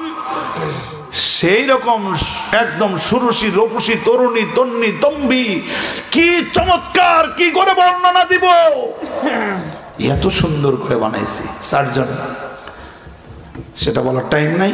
এই সুন্দর করে বানানোর পর সাইয়েদনা আদমের যোগ প্রবণতা, আই লাভ ইউ ধরতে চায়, আল্লাহ বলে থাম, একটু কাজ বাকি আছে। সুবহানাল্লাহ নাই নাকি? আল্লাহ নির্ধারিত কাজ করলেন, জানেন আপনারা, আজকে সে কথা বললাম না। তারপরে ওখানে তাদের পরিণয় সূত্রে আবদ্ধ হলেন, স্বামী স্ত্রী হিসাবে আল্লাহ জান্নাতের মধ্যে রেখে দিলেন। এই জন্য ওই যে নারীর প্রতি আসক্তি, এটা ইবলিস ওখান থেকে নোট নিছে, ৩ নাম্বার তোকে ধ্বংস করব নারীর প্রতি আসক্তি দিয়া। সমাজে এখন এটা আছে না নাই? তাহলে আমাদের কাজ কি? আমাদের কাজ হলো ওই জায়গাটাকে ব্রেক দেওয়া, একদম ইন টোটাল। ওটাকে কি ব্রেক বলে? মোটরসাইকেল চালাইতে, গাড়ি চালাইতে হাইড্রোলিক ব্রেক। স্টপ। কেন স্টপ? কারণ ওটা হারাম। সুবহানাল্লাহ। এই বুঝটা যদি মানুষের মধ্যে এসে যায়, এই মানুষকে শয়তান ওয়াসওয়াসা দিয়ে কিচ্ছু করতে পারবে না। আর 4 নাম্বার হলো একটা চিরস্থায়িত্বের ক্ষমতার লোভ এই মানুষের মধ্যে আছে। শয়তান ওটা বিশ্লেষণ করে দেখছে, চিরস্থায়িত্বের একটা ক্ষমতার লোভ।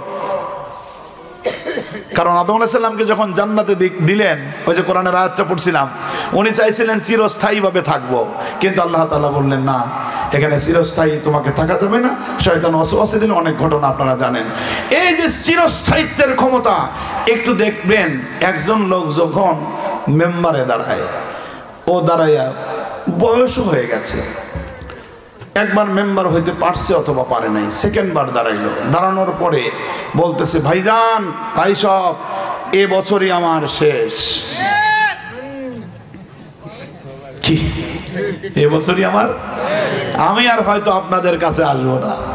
আমাদের এলাকা আছে সিরাজগঞ্জের উল্লাপাড়া, বুঝছেন, সিরাজগঞ্জের উল্লাপাড়া, ওখানে এক মুরব্বী আছে, বয়স প্রায় 100 বছরের কাছাকাছি। 2001 সালে নির্বাচন হয়েছিল।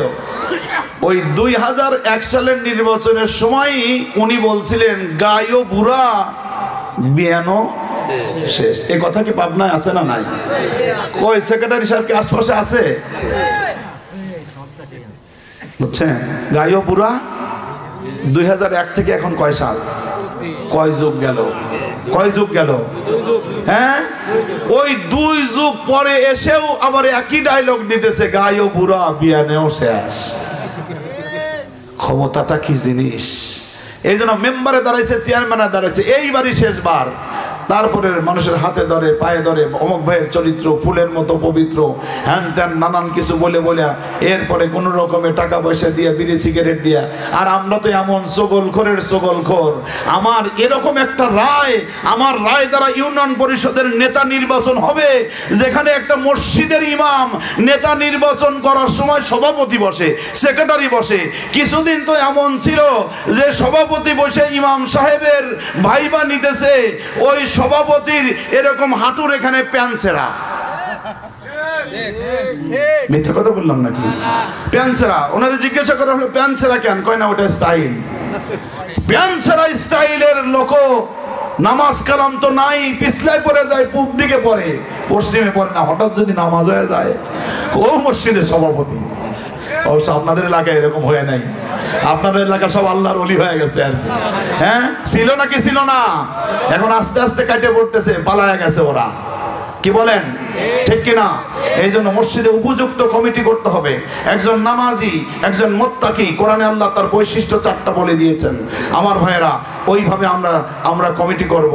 তো এইভাবে একজন নেতা নির্বাচন, মসজিদের ইমাম নির্বাচন হবে। 10-12 জন বসে ভাই বানায়, নামাজ ঠিক আছে কিনা, তারপরে কোরআন পড়া ঠিক আছে কিনা, তারপরে চরিত্র ঠিক আছে না, ঠিক আছে কিনা, বউ ঠিক আছে কিনা, তারপরে বউ কয়টা, তারপরে চেহারা সুরত কেমন, আদব কায়দা কেমন, কত রকমের হিসাব কিতাব করে তাকে ইমাম নির্বাচন করতেছে। কিন্তু মাসে বেতন সর্বোচ্চ 3,500-এর উপরে না। এই নেতা নির্বাচনের জন্য এত পাগল। কিন্তু ইউনিয়ন পরিষদের চেয়ারম্যান নির্বাচন করবে প্রায় লক্ষাধিক মানুষের নেতা হবে, যে নারী পুরুষের নেতা। ওই নেতা নির্বাচনের সময় 2টা গরম চা হলেই মন নরম হয়ে যায়। কত বড় গাদ্দার আমরা, চিন্তা করছেন কিনা? এটা বাদ দিতে হবে। এটা আমানত। এটা কি? এটা আমানত। এ সম্পর্কে আল্লাহর কাছে হিসাব দিতে হবে। কুল্লুকুম রাইন ওয়া কুল্লুকুম মাসউলুন আন রায়াতিহি। প্রত্যেক ব্যক্তি দায়িত্বশীল। প্রত্যেক ব্যক্তিকে আল্লাহ রাব্বুল আলামিন দায়িত্ব সম্পর্কে জিজ্ঞাসা করবেন। আপনার প্রতি চলা, প্রতি কদম, হেঁটে যাওয়া, ভাত খাওয়া, ঘুমানো, রেস্ট করা, ধান কাটা, জমি কাটা, ব্যবসা করা, বাণিজ্য করা, চাকরি করা, যা কিছু আপনি করেন, প্রত্যেকটা কাজ আপনাকে হিসাব দিতে হবে কার কাছে? ঠিক কিনা? তাহলে অন্ধকার ভূতের মধ্যে গিয়ে কাকে আপনার রায়টা দিয়ে নেতা নির্বাচন করলেন, ওই ভূতের মধ্যে মনে হয় আল্লাহর চোখ যায় নাই। ওটা মনে হয় আল্লাহ ওখানে অন্ধ ছিল মনে হয়। ওটার জন্য মনে হয় হিসাব দেওয়া লাগবে না। আপনি ভোট দিয়ে যাতে চান্দা বাজলে নেতা বানালেন, টেন্ডার বাজলে নেতা বানালেন, আপনি ভোট দিয়া আপনি দুনিয়ার ঋণ খেলাপিরে, ব্যাংক ডাকাতি, লুটতরাজকে নেতা বানালেন, আল্লাহর কাছে আপনাকে কৈফিয়ত দিতে হবে নাকি হবে না? কৈফিয়ত দিতে হবে। ইউ শুড বি অ্যালার্ট নাও, এই শয়তানের চক্রান্তে পড়া যাবে না। এই জন্য ক্ষমতার লোভ, চেয়ারম্যান একবার কয়া শুনে হইলো, বলে টেলে হইলো, এর পরের বার দেয়া আবার আস্তে আস্তে নিজে বলতে চায় না, ওই আরেকজনকে দেব দেয়। আমি তো গত বছর শেষবার কইছিলাম, তো তুমি একটু বের করার ব্যবস্থা করো, খালি বের করে দাও। ওই মামাতো ভাই, খালাতো ভাই, সমাজের আর একজন আতি নেতা পাতি নেতা ধরে টরে 10-12 জন বাড়িতে পাঠায় দেয়। সব ষড়যন্ত্র চিন্তা সেই করছে, পাঠায় দিয়া কয় নেতারটাই নিয়ে বের করছে। উনি এখন দাঁড়ায় বলে, আমি তো আসলে আসতে চাই নাই, কিন্তু লোকজনটাই নিয়ে বের করছে, এবারই শেষ। তোর এবার শেষ হবে না যতক্ষণ পর্যন্ত আল্লাহ কুমুত তাকাসুর হাত্তা জুরতুমুল মাকাবির, কবরের মাটি যখন তোর কপালে যতক্ষণ না পড়বে, তোর এই লোভ শেষ হবে না। ঠিক কিনা বলেন? ইবলিস জানে যে চিরস্থায়িত্বে ক্ষমতার একটা লোভ এই মানুষের মধ্যে আছে, ওখানে গিয়া ও আঙ্গুল চালায়। তাহলে 4টা জায়গায় আঙ্গুল চালায়, কয়টা? আমরা সতর্ক থাকবো ইনশাআল্লাহ। বলেন সবাই, বলেন ইনশাআল্লাহ। আগামী দিনে আমাদের ইউনিয়ন পরিষদ থেকে শুরু করে মেম্বার, চেয়ারম্যান, তারপরে উপজেলা চেয়ারম্যান, এমপি, তারপরে হলো গোটা বাংলাদেশের আমাদের সমস্ত ইলেকশন, নির্বাচন যা কিছু আছে, আমরা সব কিছুকে শয়তানের পদাঙ্ককে আমরা দলিত মথিত করে ডাস্টবিনে নিক্ষেপ করে শয়তানি ষড়যন্ত্রকে লাথি মেরে দূরে সরাইয়া দিয়া গোটা বাংলাদেশে আজকে রব উঠেছে একটাই। আমি আল্লাহর কোরআন সামনে নিয়ে বলছি, আমি গোটা দেশ টেকনাফ থেকে তেতুলিয়া, রূপসা থেকে পাথরিয়া, সমস্ত জেলায় জেলায় কোরআনের মাহফিল করবার জন্য যাচ্ছি, ঘুরে বেড়াচ্ছি। আজকে সর্বস্তরের শহরে, নগরে, বন্দরে, জেলায় জেলায়, প্রত্যেকটি বাংলাদেশের অঞ্চলে, প্রত্যন্ত অঞ্চলে রব উঠেছে। সব দল মত দেখা শেষ। আগামী দিনের বাংলাদেশ আল কোরআনের বাংলাদেশ।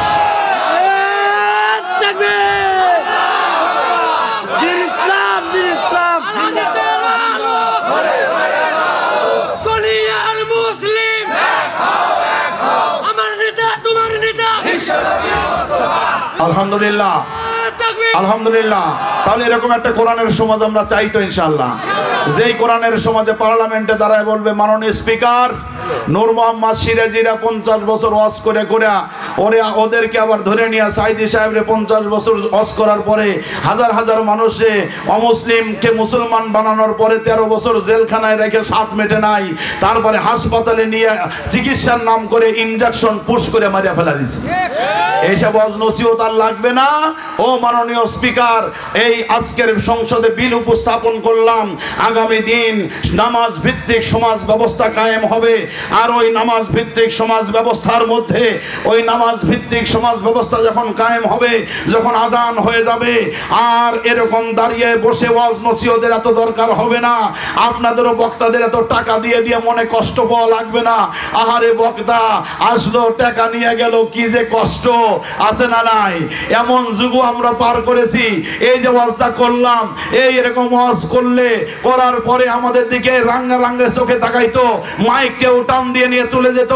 আবার যারা টাকা পয়সা গুনে হুজুরে বিদায় দিবে, ওর কলজায় তো আঘাত লাগে গেছে, ও এখন টাকা খালি আর গুনে আর কয়, দেখি হুজুরে কত কম দেওয়া যায়, লাউডারি ছাড়াইয়া ফেলবো।